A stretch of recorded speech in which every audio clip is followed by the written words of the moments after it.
I mean, there's in prison, but it smells like and it comes with a kickstand you gotta push back. Oh yeah, white trash. It's a medicinal wood chipper. He's cured. I can bend over, squat, and cough with the best of them, brother. Rip your shirt. Super cop. You guys want to do this later? The gang plays hide and seek with JD Delay. Everyone, are we ready? Get that thing ready. You fingernails. There we go. 3, 2, 1.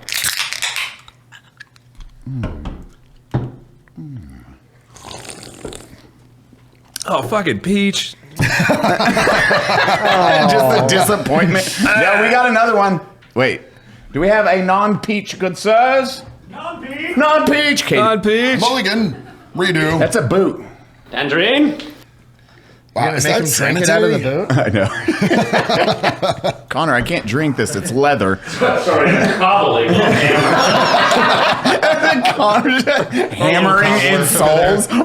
It's the manliest version of knitting available. Geppetto lives here. Hi everyone, welcome to the Unsubscribed Podcast. I am joined today by Eli Doubletap, Nick the Fat Electrician, JD Delay, and myself, Donut Operator. Thank you so much for tuning in and watching all of the things that we do. Yay! Hey! Holy shit! Nick's the one that you got brought up a couple times, then magically just you sent it immediately afterwards. It's like, hey, perfect.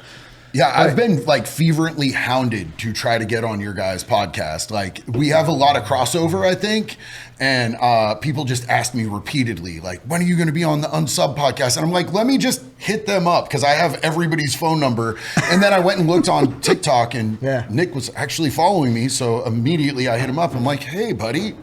And here I am, poof, as if by some form of slut magic, I am at your table. dude, and you get to hang out with the guys, see the chaos. You watched Cody cook today. Yeah. Oh, Jesus. Yeah, I feel like hanging out with you guys for like a couple of hours was like watching the boofing Olympics. It was really good. I did put a grilled cheese in my ass. Yeah, So, I think he took the gold. yeah, we did it. Okay, JD, what are you known for, man? What are you known for on YouTube? So, like, look, man, I was a career criminal for about 2 decades. I was a drug addict, and today I am a recovery coach. I help people get out of that same lifestyle and that misery and that cycle of addiction and breaking generational curses. But mainly, I'm known on YouTube for yelling at my cell phone and having weird nipples. Okay. Are they really weird? The last one. I mean, they're pretty weird. They're not weird. Is this going to screw up the monetization? We'll blur it. It's fine. Yeah, just blur out those nips. Yo, blur those nips. I was hoping they were weird, like 1 inch long and they curve down. Gravity effects. I was like, those are weird nipples. Well, You're printing through your shirt. So, like, look, I can hang Christmas ornaments off of them, but I can't hang, like, coat hangers with, like, a Burlington Coat Factory coat off of them. I've tried. We've done the science. Highly specific. The science works every time. So You still got that, like, fish weigher in the garage? We're going to find out how many pounds. Yes. what the fuck? Well, Well, here's a cheers to our boy for coming out, being on. We appreciate you taking the time out. Boom. Hanging with Cheers, us. gentlemen. Oh, it's tequila. Okay, I made the right choice. I'm trying to wake up. I'm like, oh. And for those at home, I'm drinking an energy drink because I don't drink alcohol anymore. Which is smart. You're Good killing on it. you. We've had like now 3, 4 guests that don't drink and they stick to it. Even Gary from Nerdotic, he was big on like, yeah, no booze for me.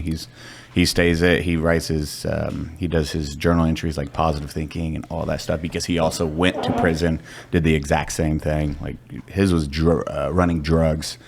And then turned his life around. Now he does YouTube nerd videos. Yeah, I super don't want to go back to prison. I'm not like the biggest fan of showering with other dudes. I've legitimately seen like probably 10 times more dicks than Jana Jameson or any OF model on the planet. Miles. And Miles it's and just miles. not something I'm trying. I don't need any more miles of dicks. Miles to be of dicks, odometer. yeah. You know, and also there's lots of fun stuff like having to ask cops for toilet paper. No offense to the cops in the building, but I wouldn't give it to you. I know you wouldn't, you son of a bitch.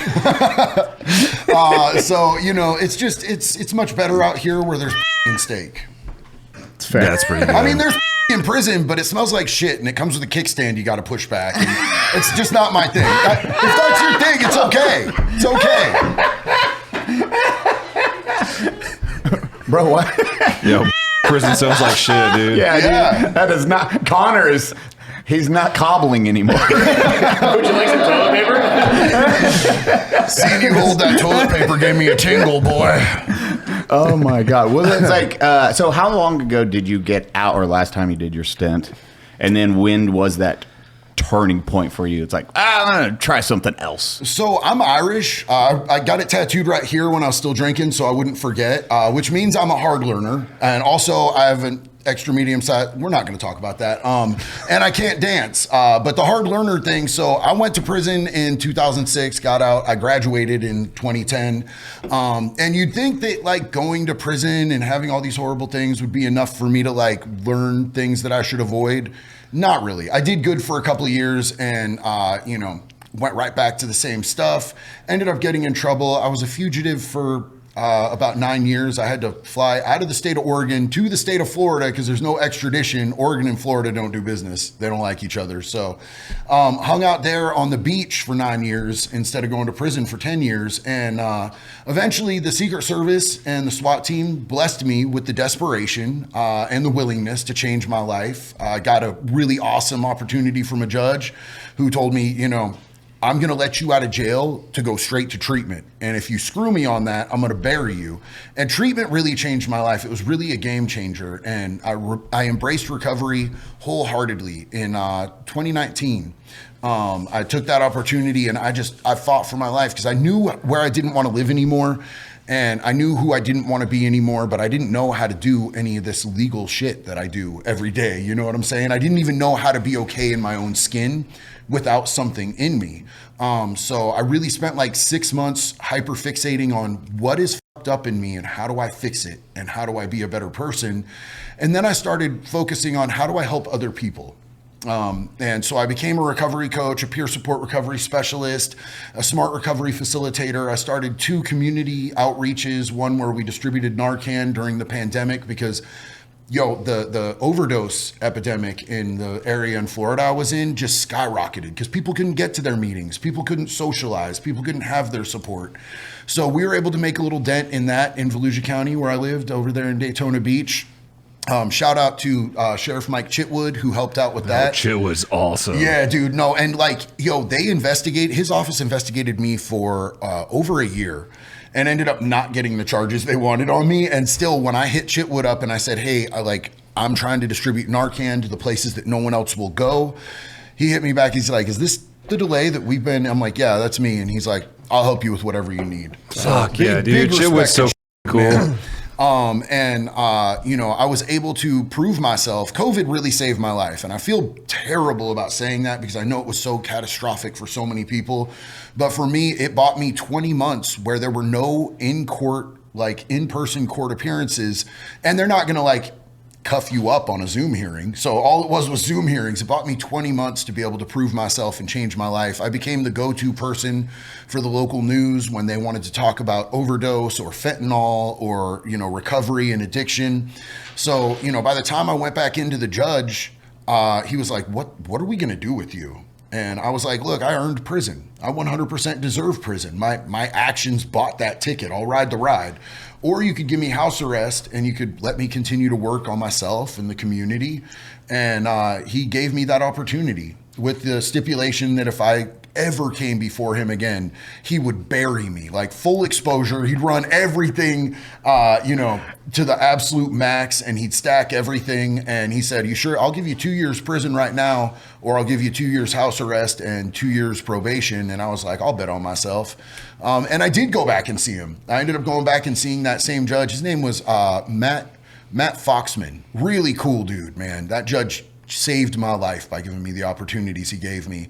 But I ended up being a court liaison because I worked for 2 different treatment facilities, and I would get to go in there and propose to Judge Foxman that other people get the same opportunity that I got and say that we had a bed open for these people and get people out of jail so that they could just come and do treatment. And sometimes it works and it sticks for people and sometimes it doesn't, unfortunately. Is it when you see what sticks or what works? Because treatment has what percentage of actually hey, this guy stuck to the program after finishing it? I don't like statistics because it can be really demoralizing to people. When I went and sat down, they told us, okay, so look to your left and look to your right because 1/3 you were going to make it. And, the other 2/3 are either going to be in prison or more than likely they're going to be dead. And I've seen miracles happen in people that when they walked through those doors, I absolutely did not believe that they were going to make it. And I've seen people that I absolutely thought were going to make it fall off and not even make it through the program. So it really just depends on where you're at with your own self-seeking. Nobody stops before they're actually ready. And it sucks because if you've got a loved one, it can be just agonizing watching your loved one beat the shit out of themselves and have these horrific consequences. And like, I've been on both sides of this thing, man, but nobody's going to stop until they're ready. That's crazy because your lifestyle is completely different than what we encountered. Oh, Cody, you're doing Leo for how many years? 3 years. 3 years, and then you would see, you just on the other side of arresting, but one big thing you preach is helping the community. You're not enforcing like dumb shit. You're Community-oriented policing, not just arresting everyone for dumb, like using that officer discretion to not just throw everyone in jail. And I've had it both ways, man. I've had cops that were super cool. I've actually trauma bonded with several Leos because I had to call 911 because somebody's overdosing. And, sometimes the officers get there before the paramedics do. And I'm sitting there, Narcaning somebody and doing rescue breathing. And they've thrown up all over themselves and, they've shit their pants. And it's just me and an officer in a tiny bathroom just trying to save this person's life. I've had officers give me awesome opportunities, and I've had officers cuff me up while I was on the ground and kick the shit out of me. So, the thing with me is that I always took accountability for my actions. Like I knew when I was out there used to be an old school gangster type of street code where you owned your shit. It's a game that you're playing, and you're either better than law enforcement at that day or you're not, but you don't blame it on another man for being better at his job than you are. And I think that's kind of a dying breed type of thing, that old convict code. So I was going to ask you about that because I watched another one of your interviews, and I thought it was interesting to me because you were talking about like you were running from the cops and you were driving, and you were talking about civilians, implying that you're not a civilian. So like you kind of fully adopted the like I'm the cop or the robber in this situation. Everybody else is innocent bystanders. It's him getting me. I'm playing the game.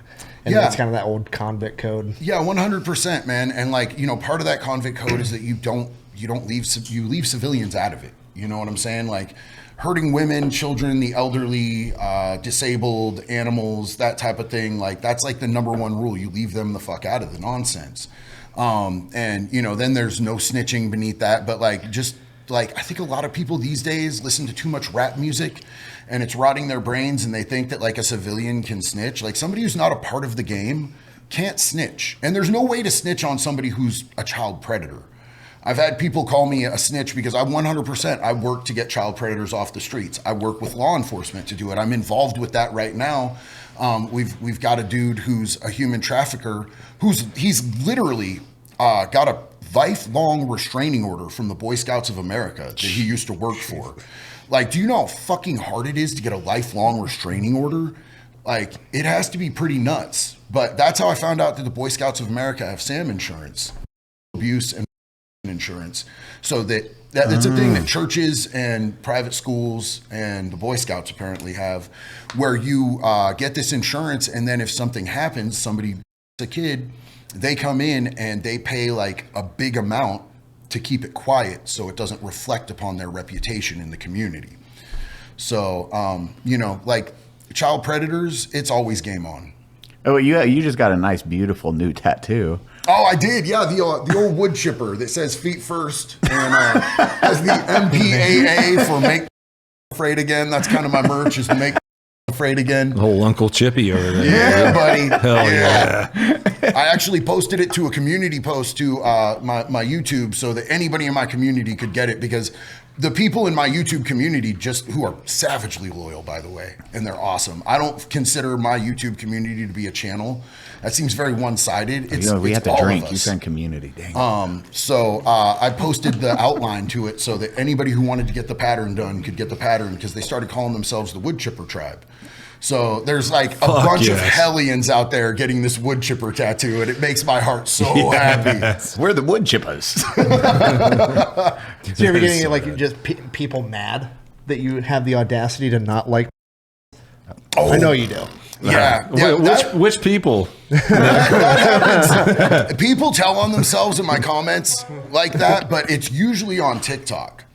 It's not usually on YouTube.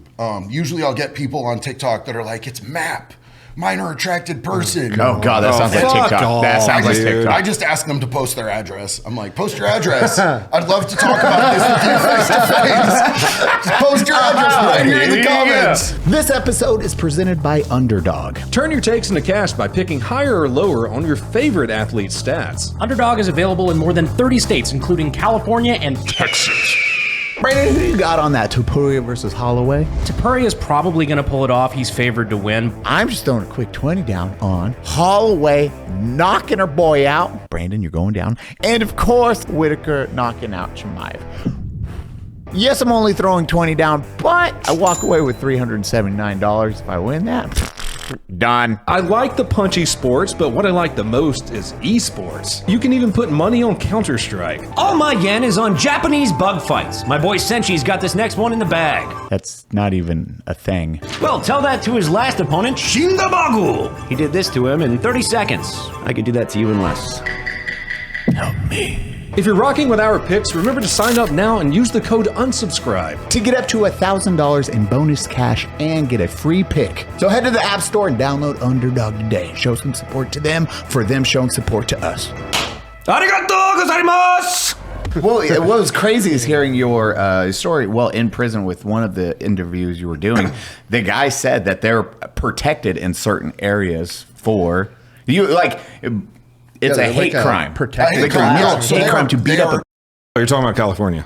They're a protected Close. class in a lot of Oregon. states. And the states where they are a protected sense. class tend to be the bluer states. And the red states, they don't get those same protections. They'll put them right in general population, and they'll just they get fucked up. And you're not getting no hate crime. The cops are over there high-fiving each other behind your back on it. And it was like that back in the day, when I was in prison in Oregon from 2006 to 2010. It feels like it was a little bit of a different era. The COs were just letting shit slide quite a bit. And some COs were hella nice and cooperative. Like, they'd be like, hey, DeLay, dude in cell 13, you might want to go check his paperwork. And I'm like, you want to open his door for me? And she'd be like, I got you. And then I'd slide in there and, you slide in there, close the door behind you, ask him for his paperwork. The second he starts stuttering, you just beat the shit out of him, get his paperwork, take all his commissary, and just yell, pop number 3.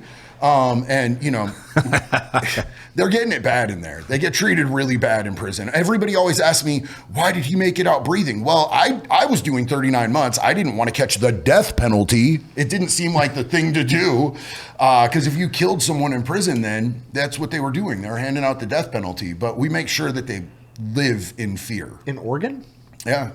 Yeah, it's treated as you're saying, like it's just a hate crime, or how were you describing on that one? Okay, so a lot of states, this is a newer thing where they're a protected class. Protected class. If you assault them because of their crime against children, it's considered a hate crime. If you judge them for their actions? Yes. It's like being born with a certain complexion or gender or anything like that. You can't discriminate against people for kids. I guess it is what it is. Protected class? Yeah. Jeez, dude. So here's the workaround. Fucking wild. I'm a reformed criminal, but I am still a convict. My felonies did not magically disappear, so I'm going to tell you the workaround right here. What you do is you go, did you just call me a bitch? And then you hit them and you do whatever you want to them. As long as you voice something as a motivation, for the crime outside of their crime, you could still beat the shit out of them. You just have to do something like that. So you could be like, no, man, I thought he called me a punk. You know what I'm saying? I thought he was trying to take my leather Cheerio, Your Honor. This wasn't a hate crime. What do you mean? I didn't even know he was a Gerber baby groupie. So basically the and in prison, their lives weren't very comfortable. No, they can't. They never are allowed to have anything off canteen. They get beaten on. They get shit smeared into their food. Any type of awful thing that you can do to them. Like literally there's chemicals down in laundry that people can soak clothes in instead of like washing them. And then when they start to sweat, the moisture burns will activate those chemicals, and it gives them chemical burn all over their skin. It's just it was like a competition to see who could make these dudes the most miserable. God, that is just so really good. Awesome. It's like, please, I just want the death penalty at this point. I have 40 more years of this. All right, get in the pod. Here's the problem is, at least in the state of Oregon, like you're going to get more time for doing property crimes or drug crimes than you're going to get for hurting kids. I know that when I got sentenced to 39 months in prison, and I want to stipulate this, I'm not complaining about my sentencing. I feel like I got a really good deal. I earned every single day of that. I deserve to be taken off the streets. And honestly, if they hadn't taken me off the streets, I would have hurt myself or somebody else in a way that I would not be able to live with today. But the dude who got sentenced before me had 2 forcible on a 4-year-old, and he got 6 months in county jail and 6 months probation. He got less than you? I stole 3 Hondas, and I got 39 months in state prison. And I believe like 12 months probation after that. Yes, and the judge gave him 60 days to get his affairs in order before he turned himself in, which is why when they arrested me and I went back, I didn't get to beat him up. I really wanted to beat him up, but he got to walk out the courthouse that day. I asked for 60 days to get my affairs in order. They're like, absolutely not. The judge told me that I was going to go to prison, I was going to get out, do more meth, and that I'd end up dying that way. And my mom's in the background just crying like, ooh. And the other guy was going to quit assaulting kids? Yeah, it's like Allegedly? he's not going to go back out there and just start kids again. Which I have like a very high ratio of. They're not going to stop it. There is a 100% effective treatment for, and it is the wood chipper. Just so everybody knows. Why Gary? Why? Yeah, absolutely. He had a very effective manner too. You could just double tap them just to be sure, and then they're not going to hurt any more kids. What do we do if a dog brutally attacks a kid? That dog usually gets put down. Why aren't we doing that to grown-ass people? Blows my fucking mind too, man. I know. We're all just like... Yes. And it's awesome to hear that it's like, just going back a little, it is, you still own your mistakes, and that's how you really push through. And now you're fucking crushing it. I guarantee YouTube was probably a big surprise for you on like new income and this new opportunity to grow. Bro, I've been blessed way beyond anything that I ever expected for myself. I was stoked just not to go to prison. I was stoked to wake up and not need to grab a meth bong and hit a torch and, get myself right every, hour. And the freedom that I have, like, honestly, I was so slaved out to little bags of substances that I felt more free in prison, clean and sober, than I did on the streets, strung out, doing crimes. And I had all the I wasn't one of those people who's like, fuck, where am I going to get my next fix? Like, I was very good at crime. Like, that's why I was a prolific criminal. I made money. But he wasn't in it for the catalytic converters. He took the whole car. Yeah, no, absolutely. I don't know. He left the catalytic converter. He just walks away with the car. I honestly don't know how to cut a catalytic converter off of a car, bro. I'm just taking the whole thing. You do what you want with it. But yeah, no, I've been so entirely blessed, bro. It's been such a wild ride. So part of the getting house arrest was that I had 2 years to just work and focus on myself, like after all the treatment and everything. And like, I worked really heavy in recovery, but like really, I was only bringing home $300 a week from working at a treatment center. Oh, yeah. So I started my own recovery coaching business, but taking people out of the bushes outside McDonald's and helping them get clean isn't super lucrative. Like, it's just not. So what I ended up doing was I always had to have a job that supported my job helping other people in addiction. And for a long time, it was a moving job in the state of Florida. And the state of Florida is hot. I don't know if anybody's ever been there, but they only have two seasons, hotter than hell and hurricane season. And hurricane season is still hotter than hell. So don't let it fool you. And, you know, it was a brutal job, you know, working 15, 18-hour days. And but it supported my lifestyle of trying to help other people. And I just started making content because I was on house arrest.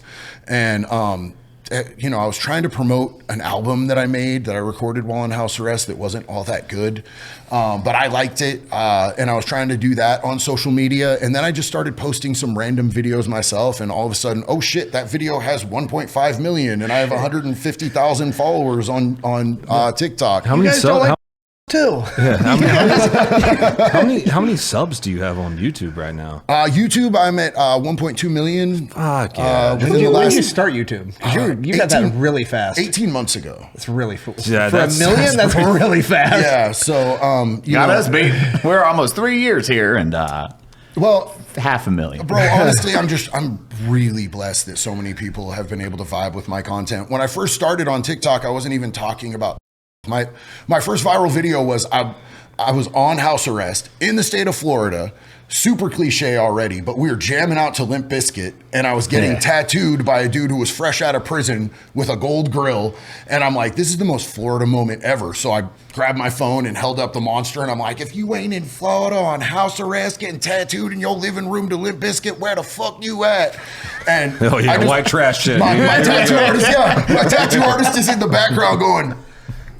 And it was just the most Florida moment ever. And I woke up the next day, I posted it, got tattooed for hours till I just passed out in like a, you know, blood and ink, and woke up the next day and it's like, oh, that is 1.5 million views. And Fred Durst commented on it and Little Aaron and Nothing Nowhere. You have Fred Durst commented? Yeah, Fred Durst commented on that. Like, I've been a fan of his forever. I went to the Ladies Night in Cambodia tour on 9 hits of acid, bro. So I was like, this is dope. And so, yeah, it just took off from there. And, you know, somebody suggested to me that I move over to YouTube because I'd gotten my account banned 3 times. Oh, I bet. I think the last straw was, it was a couple months before October. And I was like, hey, everybody, if you want a great idea for Halloween decorations, in your yard now, and by the time Halloween hits, they'll be just spooky enough. And they were like banned.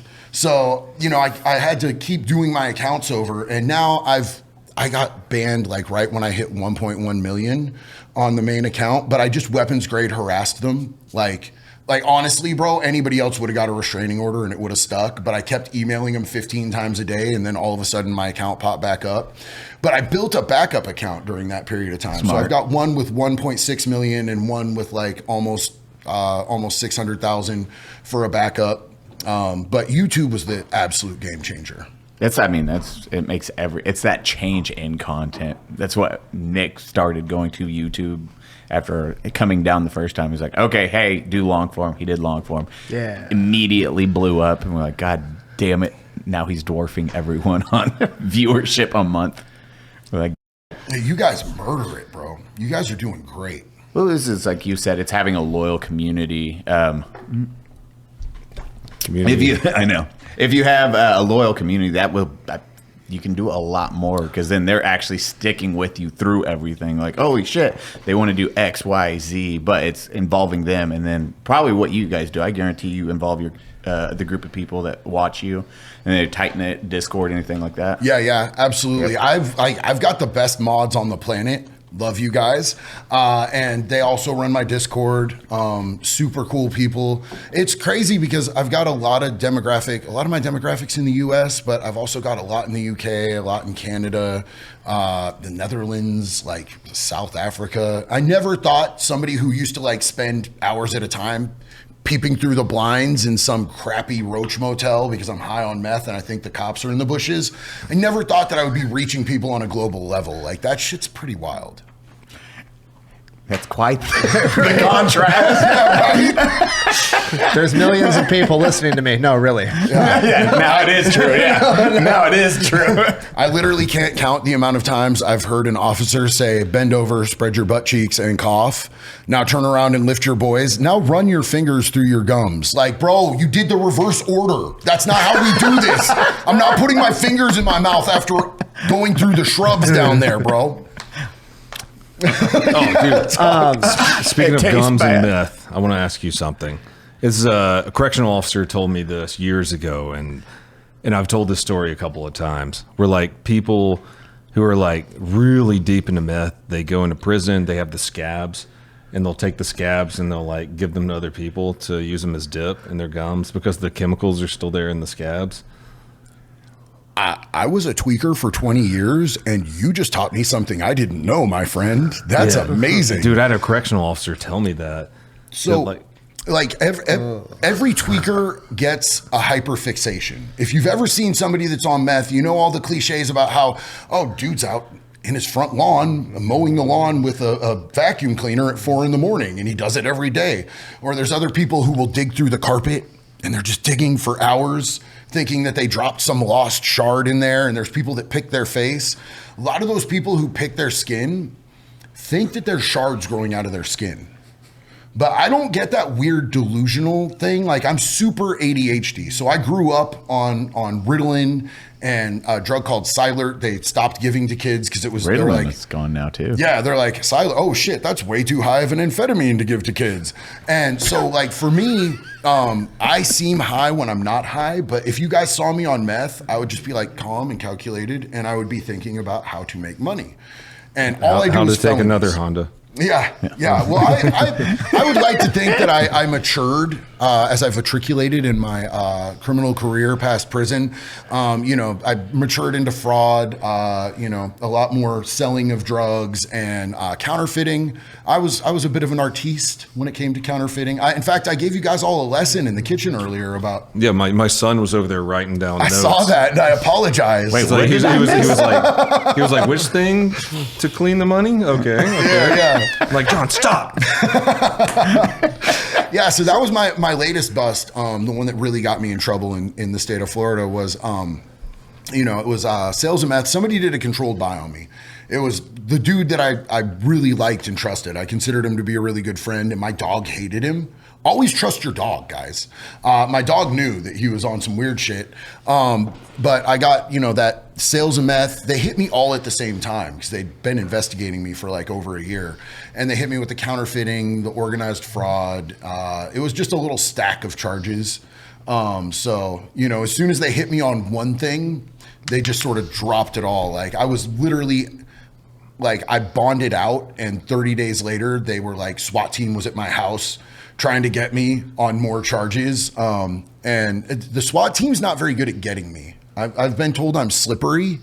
So one time I was actually hiding under a bunch of dirty laundry. Like I literally had dirty socks and underwear over my face, and I could kind of see through them.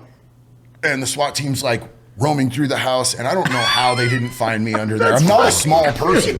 Professional hide and seek. Yeah, one time I was. We missed him, boys. Next time. It's like Skyrim. I have maxed out stealth. Yeah. Where'd he go? Stealth 100. I kept peanut butter and jelly sandwiches and white monsters in the attic in case I needed to hide out from them. Oh my God. But the JD worst time, Frank, ladies and gentlemen. The worst time, the SWAT team raided my work. I was bartending at an axe throwing bar, and I was the person who gave people instructions on, how to throw axes recreationally, and I got really good at it. And when I would work at this place, I'd wear a kilt. So I'm in here, not incognito at all whatsoever, big ass tattooed dude, and I'm teaching these dudes that are on leave in Daytona Beach, like right on the tourist strip, how to throw axes. And we're over there just getting it. And one of my coworkers runs up and he goes, bro, the SWAT team's at the front door and they got a picture of you and you need to get out of here right now. And my boss comes over and he goes, go out the back. I'll tell him you're at the other bar. So I'm running down the tourist district. It's called Seabreeze, in a kilt from the SWAT team. And they ended up not getting me that time either. But I would always turn myself in. I just wanted to pay my bondsman first so I could do the 8-hour walkthrough. That's the most like main character in Grand Theft Auto shit I've ever heard. Which one was it? The one dressed ridiculous. Actually, Oh yeah, you're just a random. You hit create character random. Okay, that's I what unlocked the kilt. I'm currently in talks with them about having me be a character in GTA 6. They're not aware of it, but I've been talking to them. They haven't responded, but hey, think about it, Rockstar. Me?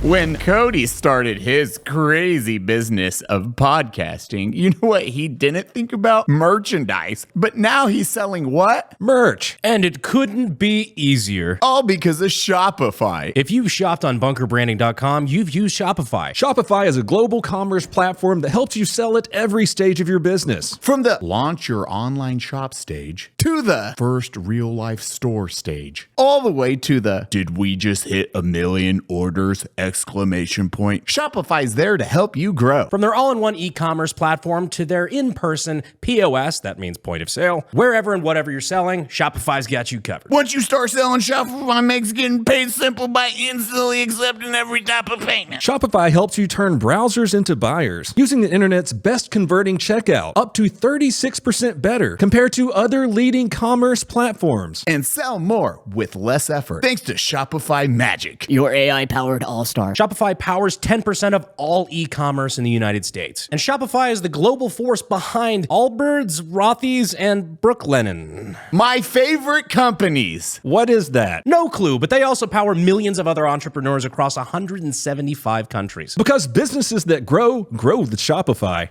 Sign up for a $1 per month trial period at shopify.com/unsubpod. All lowercase. Go to shopify.com/unsubpod now to grow your business, no matter what stage you're in. Go to shopify.com/unsubpod. So I don't know if you want to say it. We can bleep it out. Do you have like do you have the stats or a rough idea of like how many cars have gotten stolen? How many high-speed chases have we been involved in? How much money has been counterfeited?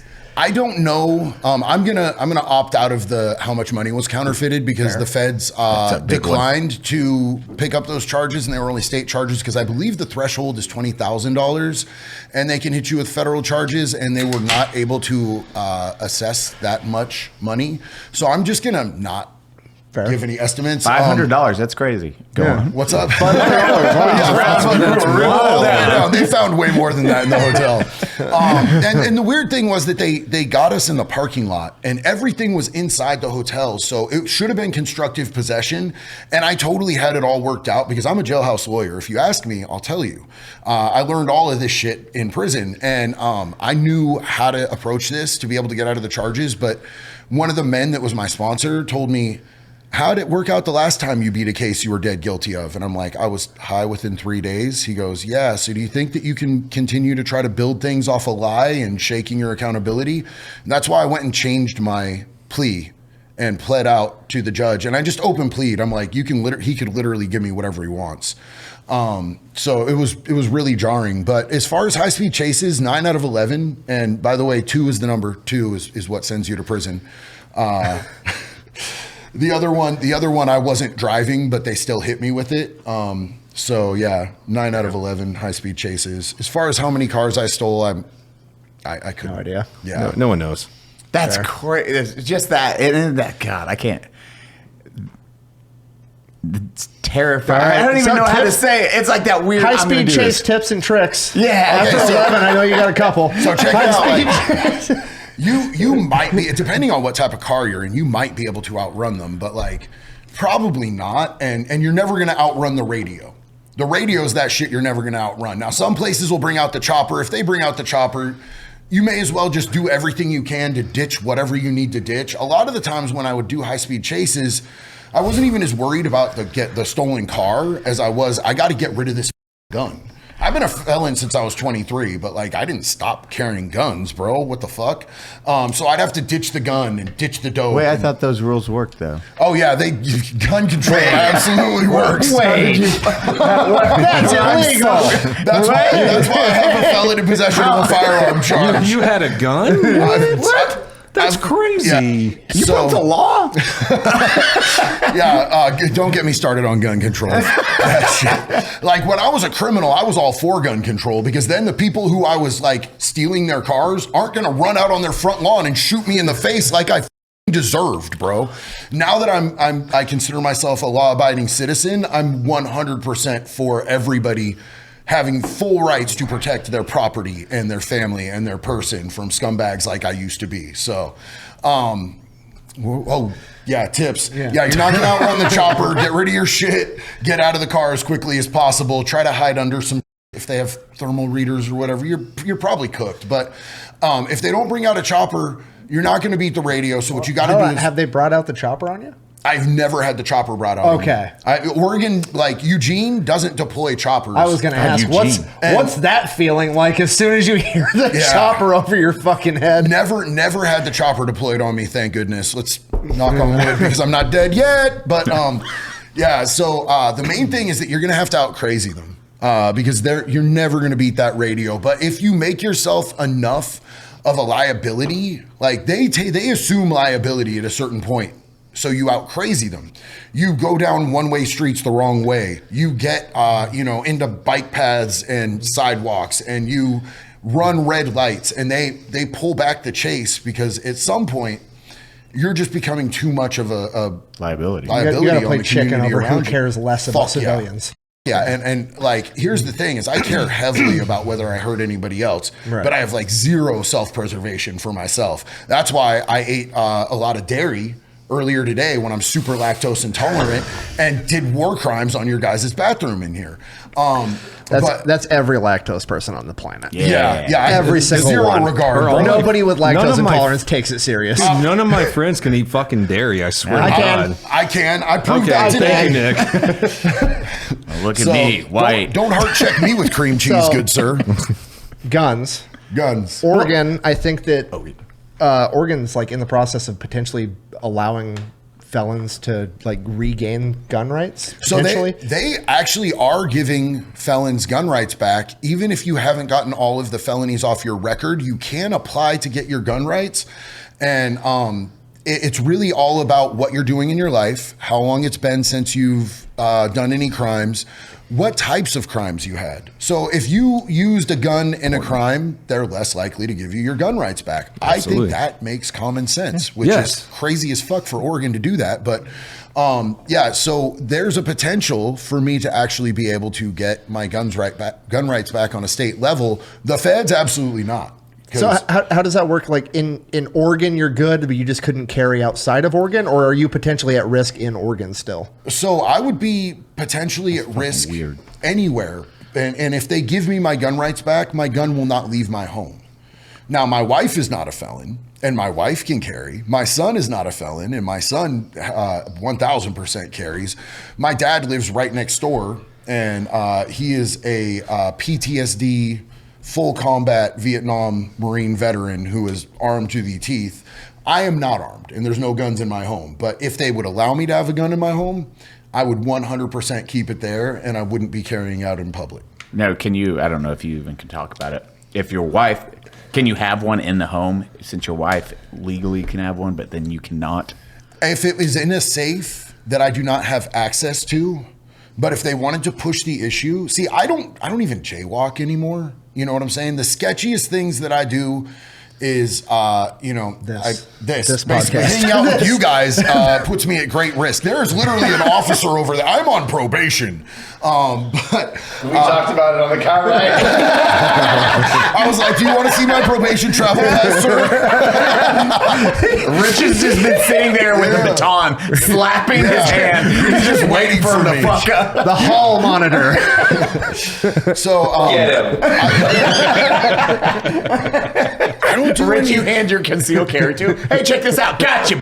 Now, if the feds were to come to my house and want to talk to me about some of my content, which I've been seeing a lot of footage of FBI agents wanting to come talk to people about, you posted this, you posted that you wanted to put a wood chipper, and we found a that was chum the other day, and we wanted to talk to you about it.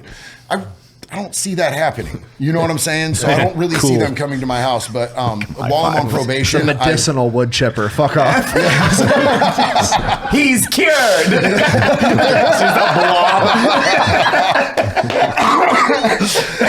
while I'm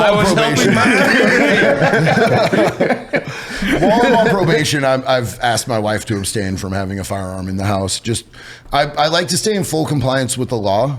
Smart. Yeah. So here's my thing. Here's my consequences if I do anything wrong. And that includes just even having negative contact with a police officer. Like, I don't have to be charged. I don't have to be arrested. I literally, I have to report any contact with a police officer to probation. And if it's negative, they could potentially violate me. But I'm on an interstate compact from the state of Florida, living in the state of Oregon. So they would transport me all the way across the country, like as far as this continent reaches, with a little black box. Have you ever seen how they transport inmates? No. It's pretty interesting. So they put a chain around your waist with a little black box, and so your hands are chained to your waist, and then it goes down to your feet, and your feet are chained, and you can't lift your hands higher than this. And so they throw you sack lunches that generally have like an old bologna sandwich and like they have these oranges that are genetically engineered to be tiny and suck. They're not the cuties. The cuties are amazing, and we don't chastise cuties. But and they'll throw that to you, and they'll be like, "Here you go." And then you're in a white jumpsuit, and you're like, "I can't reach. If I could do this, I'd suck my own." And you're just stuck trying to eat these sandwiches, and then they'll stop at every little prison or county jail along the way, and they drop people off and pick people up. And, sometimes they'll be like, okay, sleep on this cement floor until, the next transport comes. It would be miserable getting like a transported. 7-day event to get bussed across the country. And they so when I was on transport just from one side of Oregon to the other, when they sent me to Gladiator school, you're all in white jumpsuits, and there was a dude, you can't get your jumpsuit off in this getup. And so when they stopped to let us go to the bathroom, this dude was like, bro, I really have to take a shit. And they're like, wait, hold it. He couldn't hold it. So he shit on the bus in a white jumpsuit. And we still had hours on this bus ride, and it stank so bad. And then the COs were like, what the fuck's wrong with you? You couldn't hold it? And he's like, I tried to tell you. And I'm like, we're the ones sitting back in the back with him. You got, what the Oh, they don't care. Rewind to Gladiator school? Yeah, so they call Snake River Correctional Institution Gladiator School. It's way out in the middle of the desert. So it started off, Oregon tried to have PC, where they would send all the pee-pee touchers, bro. They were trying to send all of the playground extraction specialists to one place where they could keep them all so that they could keep them safe. So they made the nicest prison in the state, way out in Ontario, Oregon, in the desert, and they called it Snake River. And then the filed a lawsuit suing the state of Oregon for discrimination. You guys are discriminating against Mistake. Yeah, that was a huge mistake. Hercules. So, sorry, Sheep suing because the fence is keeping the wolves out. Okay,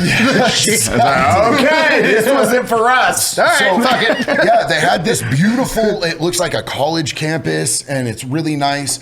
And so then they sued, and they started integrating, sending gang members, sending out and sending straight. At first, they just started sending gang members there, bro. They're like, fine, fuck you then. You sued us. They sent straight gang members in there. I spawned on the special level. It's extra fun. Which was super up at first too, because everybody in prison starts seeing these gang members that are, on good charges get shipped out to the place we all knew that they only send. Oh, yeah. And they built 2 more complexes out there. So it's one of the biggest, I think it's still the biggest prison in the state. I think it holds over 3,000 people. So they have 3 complexes, and the original one that they built is the nicest, and that's honor housing, which is where the majority of the chomos go, because chomos never break rules. They're just trying to survive. But it turned into Gladiator. Chomos. Oh, okay. Yeah. It turned into Gladiator school because it's way out in the middle of nowhere. Nobody ever gets visits. Nobody. It's mainly people from the valley. So it's your people got to ride 9 hours out there to see you. The only way you're going to get drugs in there is through a CO. And most of those COs out there are from Ontario, and they're big redneck dudes that, if you do good business with them, if you've got the money, if you're going to help them make a Ford payment that they couldn't afford before, you might be able to get some drugs in there. But like, there's not an overabundance like there are in most prisons in the state of Oregon. So people just get feral and they just start fucking people up, bro. I got shipped out there the first time I walked on that yard. Within probably 15, 20 minutes of walking on that yard, I watched a dude get stabbed repeatedly in his armpit. It hit an artery. I don't remember the bleed out. Brachial. Yeah. So, and he didn't make it until medical got to him. And he was a way bigger dude than the dude who stabbed him. It was a little gay kid that they kept making fun of him. They kept calling him a fig and telling him that they were going to make him pay. And he had just gotten tired of it. And he ended up getting a knife and he shook the dude's hand with his left hand and lifted it up and just got in there and got the dude. And the dude didn't make it. And that was like my first day on the yard. You're all going on lockdown. So... but for me, landing there at Gladiator school, it was kind of like a family reunion, because I walked into my unit and there's like 3 dudes that I know. And I'm like, yeah. And they're like, hey, bro, you've got big feet, but we have these old ass Nikes for you. I'm like, I'll take them. And so it was pretty cool. So that's what you look for. Yeah, that was dope. I got some dirty Nikes, bro. That was a highlight in of my prison, day. that's pretty cool. I mean, I didn't expect 3-ply toilet paper, but at least I got some dirty ass dad Nikes. With the stabbing, I feel like TV and movies, it's like every fight in a prison is immediately stabbing. Is that even remotely true? I feel like there's a pretty big escalation of violence between like killing somebody, stabbing them multiple times, and just getting your ass kicked. It really depends on where you're at. Okay. And I'm gonna say that, like, Oregon prisons are fairly soft compared to prisons in other places. And there's way softer prisons than Oregon prisons. Like, West Coast prisons are pretty banging, they're pretty active, but like down in California, there's yards that they're no hands yards. Like, so that basically means that if it's worth fighting over, you're stabbing that motherfucker, and you're in violation if you fight with hands. It's supposed to cut back on the drama and the nitpicky. So we're only escalating all the way, 0 or 100. If it's not worth stabbing somebody, if it's not worth catching a life sentence for, then you're not to be doing it. Because what happens if you do some dumb shit? You could get people on lockdown, you could start a gang war, you can start a race war. Anything that puts people on lockdown disrupts operations. And you've got heavy organizations in there that have going on, like selling drugs or, whatever they've got going on. Is that fairly effective in those that you know of? Having that policy of like, if you're not willing to kill somebody over it, don't fucking do it? I really think it cuts back on a lot of the dumb. Yeah. The reason I ask is because like that's fairly... Like, that's kind of the same mentality behind, like, gun rights, as far as, like, if everybody has a gun, nobody's going to do anything stupid unless it needs to go all the way stupid. Here's the issue with that, is that, prison, much like our communities, is full of people that are variables and liabilities because of their mental health.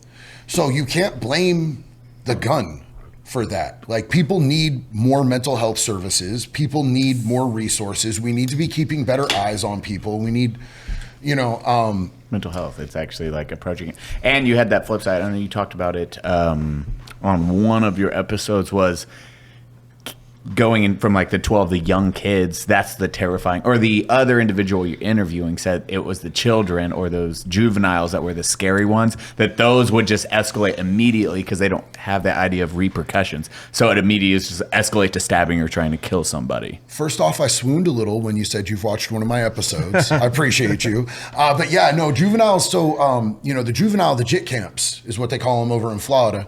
Them JIT camps stay popping. Yeah, you got to say it with a little bit of Florida when you talk about Florida, boy. If you done live there for a little bit, you know. Who that picklewood? Ain't that JIT over there? So, the JIT camps are popping. Like, that's where, so it's kind of like, have you ever heard that old analogy about snakes, like venomous snakes? If they're young, they bite you and they just sink all their poison venom into you because they don't know any better. It's kind of like that. They're all out there trying to make a name for themselves. They're all trying to prove who's the biggest and the baddest. And that's part of what I hate about minimum custody prisons, is there's all these people who feel like they need to prove something there. And then they get to a maximum security joint and it's like somebody sits down with them and they're like, look, if you act like this, we're going to dig around in your intestines with a bone crusher. You know what I'm saying? Like, you need to chill the fuck out. When you're on a real prison yard, it's calmer, it's quieter, it's more respectful. And that's even with, no hands-free policy. It's just so much more respectful. When I was at OSP, I don't know what's going on there now because it's, been 14 years. But when I was there, they were pretty much like, they left us the fuck alone. Like, they were not coming into our cell and tossing it looking for tobacco or weed or shanks or anything like that. The only thing they really cared about is, are they beating up COs? Are they stabbing COs? If they're going to fight between each other, as long as it's a fight where you don't do it in front of us and make us do paperwork, we're straight. So I thrived in that environment because I'm like really chill with not doing things on Front Street. Like, I'll go take somebody into the cell, and this is going to sound weird, but you could take people down to the showers, was a place where people used to fight a lot because there was just a blind spot down there by laundry. There was a level of that in Tekken. Yeah. So the showers at OSP. I know about that. The showers at OSP You're at are a shower level, such a bro? trip. Yeah. The showers at OSP are such a trip because it's just a long cement hallway with shower head. And this is the distance between the shower heads. You see my shoulders? So I'm like, yeah. And it's like, when you go to turn, it's like, do I hit this dude with my dick or do I turn and expose my ass to him? But there's a dude on either side. So either way, you're fucked, bro. Prison showers are so awkward unless you're like a twiggy twink. That's way. Rich, what's the worst military showers? Because like our basic at Banning wasn't too bad. You had like a separator, but it was still wide open. It was just like a the range at Fort Sill. I vividly remember was if you had to take a shit and another dude, you were touching triceps while you were. Oh, it's back to back. Oh, no. Side to side. It was another big dude and me, and another big dude over here just shitting with our triceps touching. Right now. Good Wiping Lord. was awkward. See, I do. Oh, yeah. That's when you like go to check and you hit your buddy. There's no checking. There's no checking. I'm so sorry. So look, here's something I wanted to discuss with you guys. Like, it seems, because I have a lot of people that are either active duty or veterans that are in my community. I love them. They're some of my favorite people. I hung out with a lot of vets while I was in prison as well. They acclimate perfect to that type of environment. And they've talked to me. They've talked to me a lot. Vets are autistic people. They've talked to me a lot about all the similarities. So there's, you guys have Jodies. We have Jodies. Yep. It's whoever's keeping your old lady warm while you're in there. So you guys had strict structure and routine. Your guys' mess halls. How was your guys' experience with the food? So the perfect segue for this. The food, horrible, usually, at least at basic and stuff. But like, I at least when I went through basic training, and Rich has gone through 12 years of being a drill instructor, I'm sure he's seen it a ton. I'd love for you to yell at me while I just pinch one nipple, bro. Just yell at me, just demean me. Call me names. It'll never happen, friend. Oh my God, I found Rich's kryptonite finally. I said it out loud. Yeah. He might have done it. It's the chow's made by the same companies. It's Sodexo. They make it really? They do all of it, yeah. You didn't know this, but when I was in military training, man, we were both eating the same lunch. Yeah. Hey, I knew we were best friends, dog. Yeah. The only real difference between prison and the military is everyone in the military has a gun. Yeah. And some places that I've been have Aramark. Aramark, they wash shitty laundry and they make food. Aramark is a blight. So there's so many similarities. Oh, it's the same thing for sure. Yeah, you guys are considered government property. Yeah. We're considered state or government property. Like, my dad told me that he almost got written up for having a sunburn for damaging government property. The same thing almost happened to me at Snake River when I first got out to the yard because I was pasty. I'd been locked up with no sunlight for a while. I went out there and I got a really bad sunburn, and the nurse was like, "We could literally write you up for this. You've damaged state property, Mr. DeLay." And I'm like, can I have some aloe vera? She's like, no, there's ibuprofen on the canteen. Order it now. It'll be here in 2.5 weeks. Ibuprofen. Yeah. Ibuprofen and water. Everything. Yeah, Change your socks. Clean socks. Yeah, Clean socks. You didn't get those. But No, they give you clean socks. They've been worn by many other men. You don't get new socks or new underwear. Bro, But- you should have told him to subpoena the sun. Ain't my fault. Lawsuit against the sun. no, when I was in basic training, a bunch of people got like addicted to menthol cough drops because that was literally the only thing your family members were allowed to send that was any extra anything. So you just had people sending like 20 bags of Hall's menthol cough drops, and that was all anybody could have. But everybody had cargo pockets full of Hall's menthol cough drops. Now, but you guys were allowed like tobacco and shit, right? That's No? like, it's kind of, it depends. Basic training, no, pretty much never. Basic training, not at all. AIT, once you go to, so like it's basic training and then like your job training. So like I went to medic school. Medic school, you could have tobacco. There was a smoke pit, but you could only do it like after the work day was over. Okay. So you can get it eventually, but that first 3 months is basic, right? Ish. Basics 10 weeks. 10 weeks, first 10 weeks. Wait, now is it? I thought it was 9 or 12. 12. Wasn't it 12? I thought it was 12. I don't know if it was 12, but it's just over 10 weeks now. Okay, shit. I've seen dudes do such desperation plays to get tobacco in there. We had we saw CO it for sure. We had a CO that everybody was like, that dude is cool because he would chew and then he'd take his chew out of his lip and toss it at the wall so it would stick, and dudes would go over there and scrape it off the wall and they would dry it out and then they'd roll it up in Bible paper and smoke it and they'd be like, yeah. I'm like, dear Lord. A lot of the tobacco, if you're at a minimum custody joint, the tobacco that you're smoking came in a dude's asshole. One time it came in my asshole, and that's how I met Dr. Corndog Fingers, and that's a really bad story, but... I would not smuggle in anything. You know how big the fingernail would be on a corn dog? Bro, I'm just saying, if it's bigger than a turd, don't get it. I have a question. How many unsub episodes have you watched? About 6. About 6. Have we ever done the offenders on any of them? No. You know? No. Do you know about the offenders at No. all? So the offenders is our superhero group. Okay. So think about like, Marvel, the Avengers. Yeah. We're the offenders. Okay. Okay. So we all have one superpower. You get to pick your own superpower. Okay. We get to pick the offset. So for example, Cody can fly, but in order to fly, I have to shout racial slurs. Makes flying less Okay. cool. I'm post-nut clarity man. So I'm like Professor X, but only for like the 30 to 45 seconds after I come. Okay. And then Eli.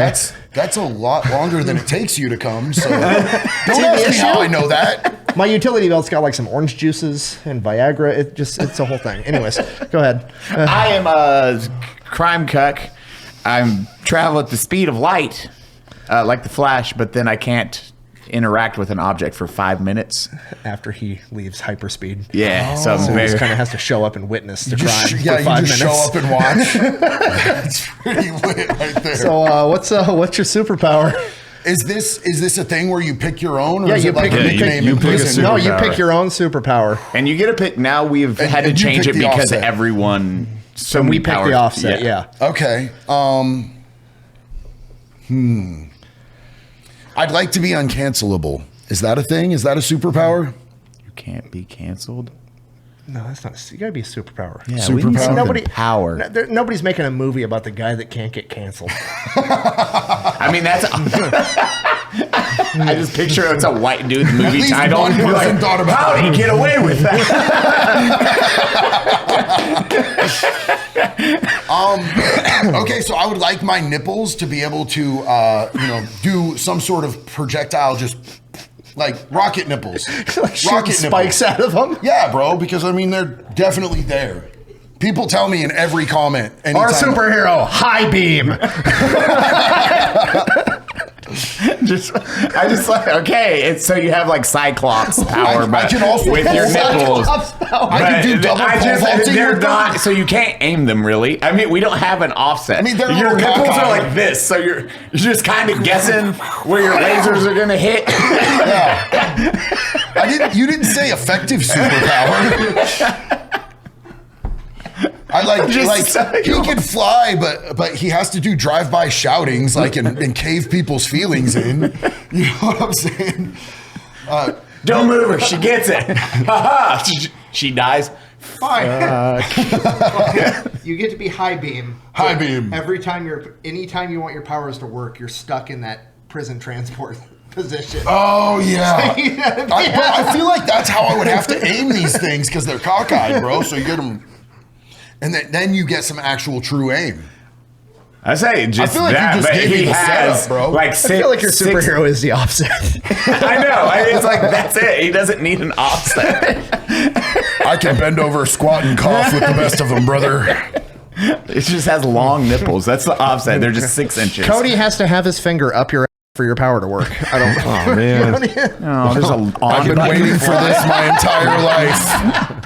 we're flying. Congratulations, you're Cody's deadly hood ornament. His nipples are flying everywhere. Quick, push my on switch. He's gonna make me his human finger puppet. Oh, JD, not again. So let me ask you guys this: if God's real and He loves me, why did He put my G-spot up my asshole? That's what all guys ask. If God loves me and He exists, why couldn't I come on opiates? It seems like it would be really fun to come on opiates, but I could not make it happen. Look at Trout right now, playing chess by himself. I know. Oh, dude, I was looking at that earlier. I was like, first he was cobbling boots, and now he's playing chess by himself. I'm sorry, heresy is occurring. I just picture Trout's like, oh, good move, Connor. Can I come on I didn't opiates? see that one coming. You do your next move. I love this. Oh no. Cody, on your side of things, this is also with Rich, but with this, hearing the other side of like just that mindset and crime and everything from the police side where you're like, God damn it, I didn't think that way, or you had a pretty general idea of how criminals thought in your, like when you were solving crime.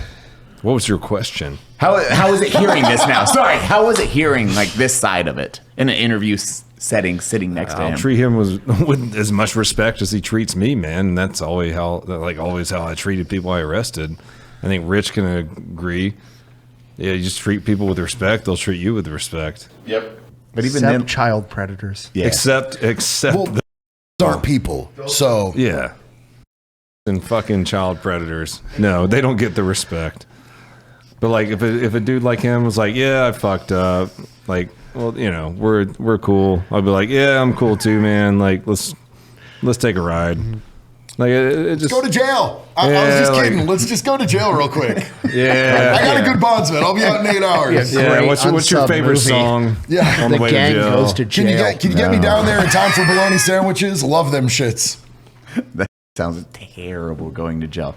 Prison and jail just sounds like That's a good miserable. question. Different. You said when we were driving here that you would rather go to prison for 13 months instead of county jail for 6 months. Anywhere but probably the state of Florida, yeah. In the state of Florida, I would rather do my time in county because most of the county jails that I've been to in the state of Florida are air conditioned. And it's miserable being locked up in like an aluminum room with no air conditioning. But, you know, most places, county jail is miserable and it's designed to be miserable. Like it's very little access to anywhere. First off, they're lumping everybody there. So you could be in there in a lot of county jails. You could be in there on like petty theft and you could have like a hardcore dog on one side of you and like a serial killer who wears skin masks on the other side of you. And you're like there for like, yeah, you know, it's like my 8th time getting caught shopping at Target. I keep stealing tampons for my girlfriend because she never goes off her period. And you know, so it kind of, it's a sucky place, but because of that, and you never get off your unit. So a lot of the time it's like 23-1 lockdown in a lot of places, which basically just means you're in your cell 23 hours a day and you'll get like an hour access to be able to go out and take a shower, make phone calls, read the newspaper, whatever you do out there, socialize. I didn't like socializing in jail because I didn't like most of the people that I was surrounded with. Crazy. Yeah, odd, right? Odd, but I definitely enjoyed taking showers. That's in fact one of my biggest complaints about prison. Like OSP, you only got like 2 to 3 showers a week. And like, I wouldn't say I'm an exceptionally stinky person, but you know, I don't like not getting showers because I'm working out every day. Yeah. That's what keeps me focused and makes me less punchy. So that's a good thing to do in jail. I would, and they feed you less food. Once you get to prison, you've already gotten convicted. So like when you're in county jail, they feed you less food because you're more likely to take a plea bargain if you're starving. So it's a tactic that they use.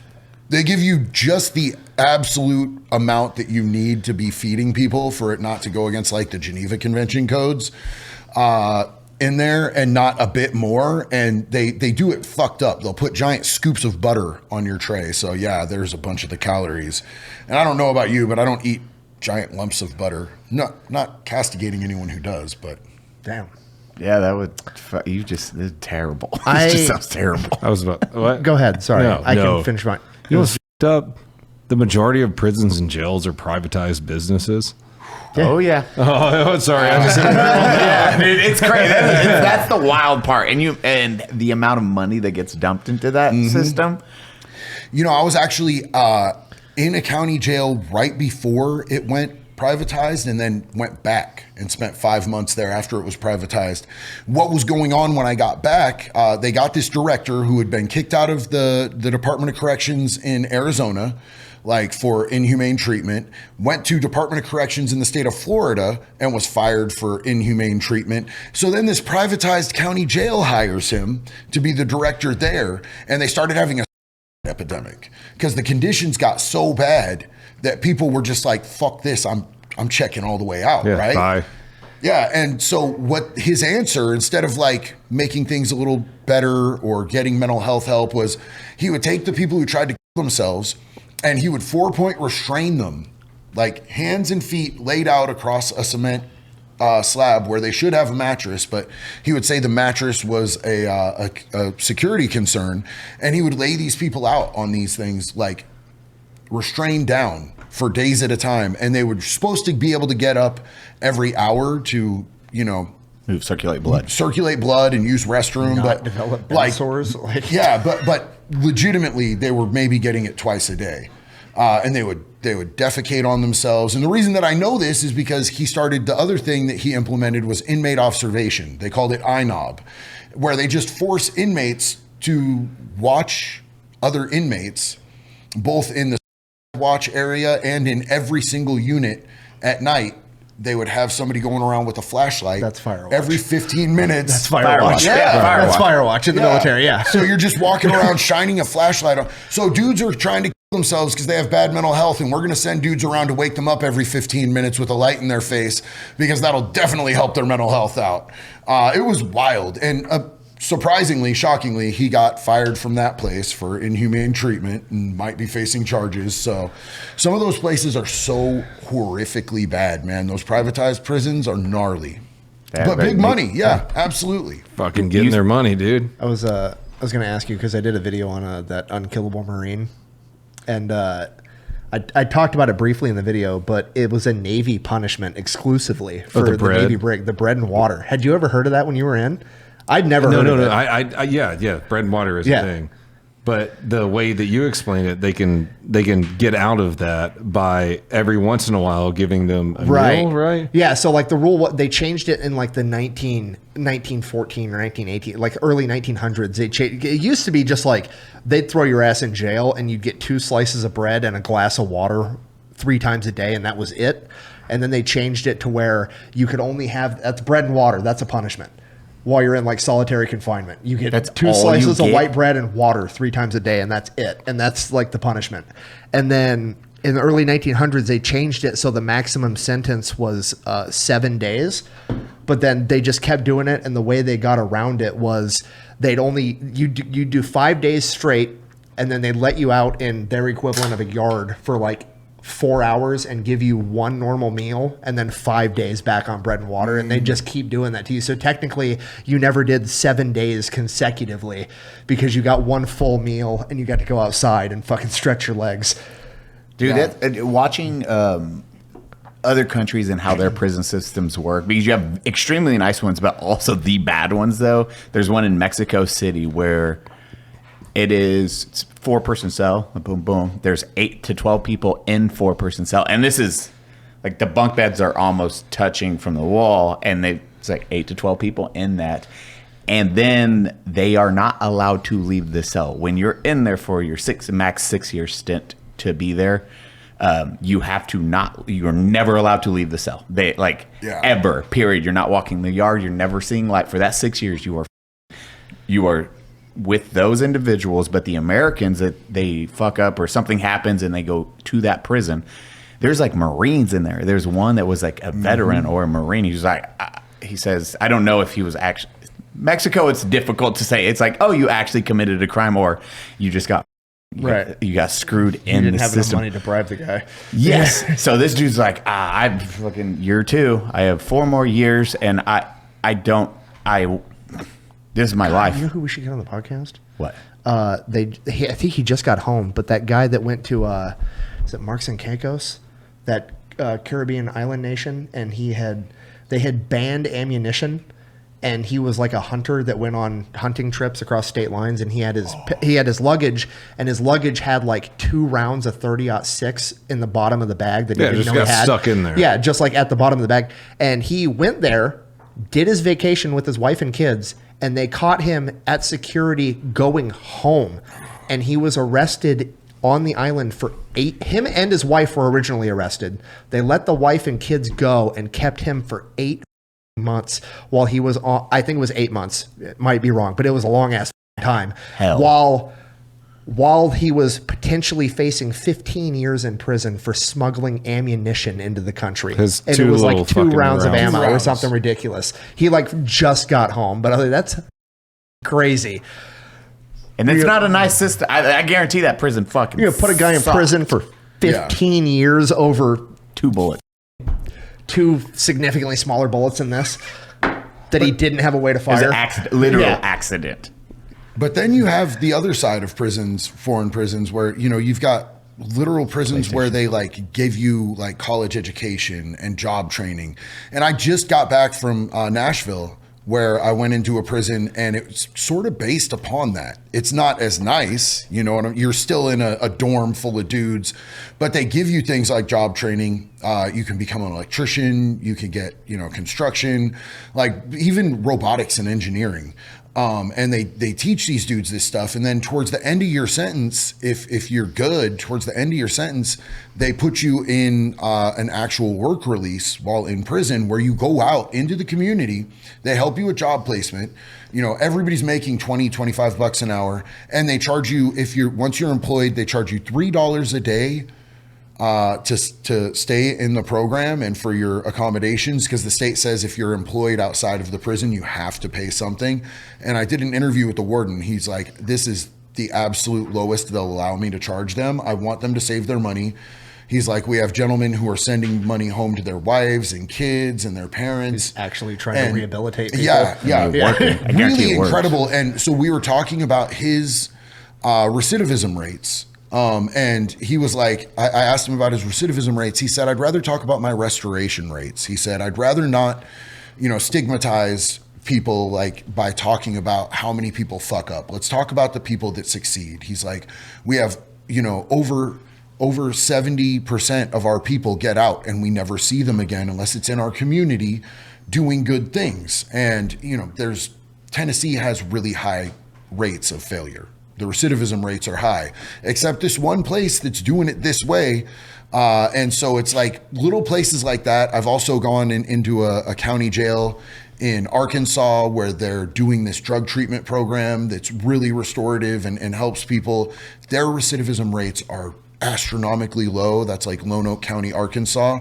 Anytime I get the opportunity to go into an institution and speak to people and share a little bit of hope and a little bit about recovery and just let them be seen as human beings and be acknowledged, I always start off my speech with, hey, thank you for being here. I know that you're incarcerated, but your time is valuable. You are a valuable human being. And I know you probably don't hear that very much being in here, but let me tell you, you are of value, and what you do and who you are matters. So, I'm not going to waste your time. Let's let's talk about the solution here. And I love being able to do that. That's something that's so strongly set in my heart, to be able to reach back to those people. Nobody ever, we never had anybody do that for us. No. But you know who, I did the majority of my time at Oregon State Penitentiary. It's the maximum security place in Oregon. Jelly Roll just went in there. And played a free show for those dudes and was in there hugging those dudes and shaking their hands and signing shit for them. It was really incredible to see that. Now, when you have rehabilitation is a really good point. Now, do you see at most levels it's a fantastic idea, so you're not recommitting the same crimes and you're setting them up for success. You're giving them tools, they can learn, they can then manage their emotions way better, and then also job opportunities leaving the prison. Where would your line be? It's like, okay, is it depending on their sentences? Like murderers, you're like, hey, this person also deserves this same opportunity, or how do you feel on that? So like, look, man, there's a lot of factors. I'm not a judge, but to me, like the majority of the people in there they're coming home at some point. They're going to be back in your community. Who do you want living next to you? Somebody that you fucking tortured and treated inhumanely, treated like an animal because of their crime, which was probably animalistic. But do you want them to get the help before they come back out or not? And I don't think that offenders should ever get out. I think that unless they're chemically or physically castrated, they should never fucking get out. I don't think that should be an optional thing. If you're convicted of a heinous crime, either, give them the pill or give them the snip, chemically castrate them. If they reoffend, because a lot of the times these people are sick in the head, and even if it's not about sexual gratification, it's about conquest, it's about power. If they reoffend, it's instant death penalty. Give them one appeal. We don't need all of these crazy fucking appeals. And death penalty, if somebody is given the death penalty, that's an extreme crime. Give them one appeal and let's express lane this shit so that we're not having people on death row for 40 fucking years. Why are we paying all of that and then executing them? That's why it's more money to do. Death row costs more than life in prison. Yeah, and they're talking about crazy. They're talking about like, oh, we have to get these humane meds and people, where there's a waiting list to get these meds. Bitch, how much fentanyl do you see? I don't know. When was every month? Just put them down, dog. Put them down. Fix the problem. There's not enough oxygen for people that, like this Wade Wilson dude, bro. Like he brutally murdered 2 women, and the jurors decided he should be put to death. He should get one appeal.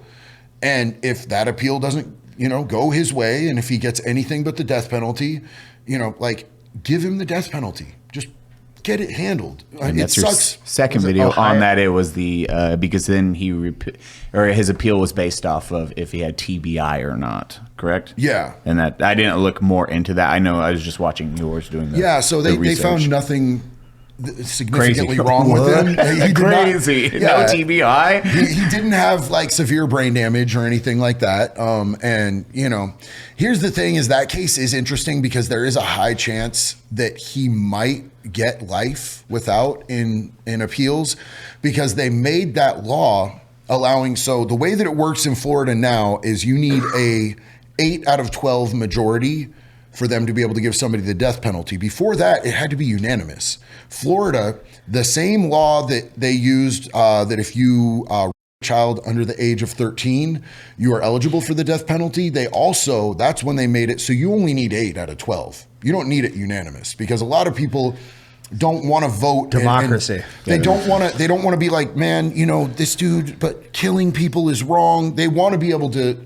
So previously, it literally could have been like one crazy person that was just like, I don't agree with the death penalty. I don't care what they did. I'll never agree to do it. Yeah, one crunchy granola juror can mess it all up, and then, So I don't believe in that. Well, the other 10 of us do, so we don't give a fuck. But they changed that law while he was in county. Because he's been in county since like 2019. So they're trying to grandfather him in to less strict rules. Yeah, so part of his appeal is based upon that. But like, if he gets the death penalty again, dude, why are we paying for him? Why? Oh yeah, there was Let's one. fix it, Jesus. I want to know if you hold on. did that Hold on. answer your question? Yeah. What was your question on that? Or your His name was Wade Wilson. Wade Wilson, yeah. Yep. Isn't that Deadpool's name? Yeah, not Deadpool. I know it's not Deadpool. Yeah. Sorry, that was my only question. No, yeah, that's what it. You see it, and that's what I caught. I was like, "What the fuck? Why is Deadpool?" I was like, "Oh, it's just magically looks like happened." he looks like quite the character, though. Yeah, Oh, fuck him. He Shoot him. didn't have all those swastika face tattoos and everything before he skull went teeth in and either. shit. Like he went and did that to himself. And women still, he has a horde of women fans, and they have donated $90,000 to his getting an appeal attorney.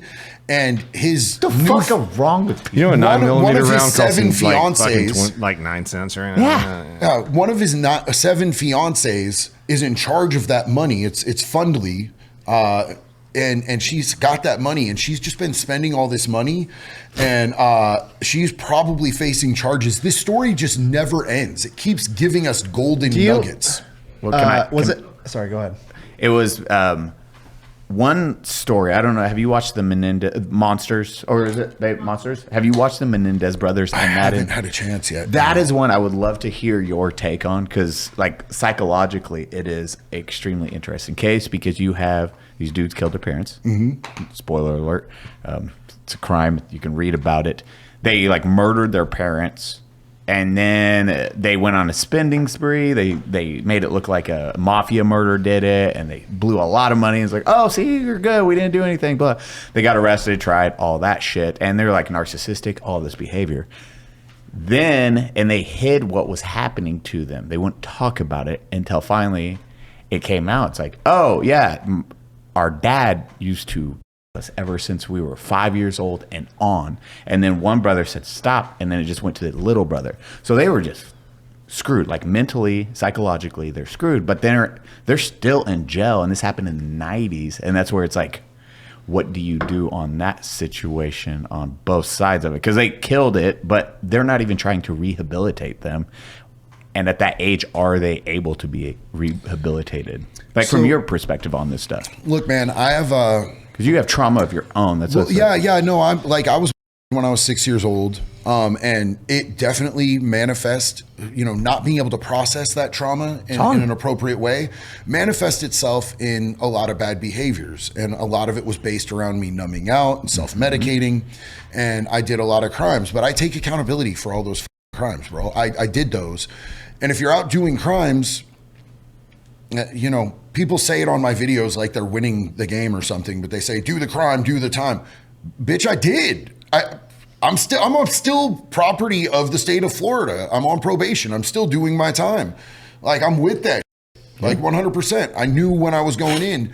Are these dudes trying to get out now? Or are they trying to glean sympathy because they got, like, you're still responsible for your actions. So bro. one was just turned 18, one was 20 when this happened. So they killed their parents at that age. This was in the 90s? Yeah, this was 89 or 91. They were They're like 40. This is from 5 years old till like 5 months before the murder. 5 months before their the father murder. would them their entire lives, Mm-hmm. and they would do things Force objects into them. like And they were coming the from brothers, rich. and so the mother.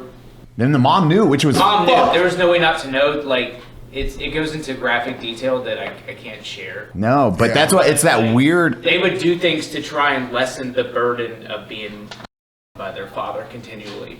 I don't know, man. Like, The way they killed him was execution style, like shooting them as they were running. Yeah, because they came up with it's like, oh, we're gonna do this. Let's do this, and then, but it's that hard part because they're in jail, like they're in prison. But then it's that flip side. It's like, fuck. Okay, like it's expected for what they went through. And They executed their abuser. Yeah. Oh, Like- yeah, both of them. And then but then afterwards they're like, well, what do we do? Oh. Yeah. So I mean, it's a little bit crazy that they went on they They were rich, so that also shopping spree dude, they were afterwards. rich. Like their dad gave them like $20 million.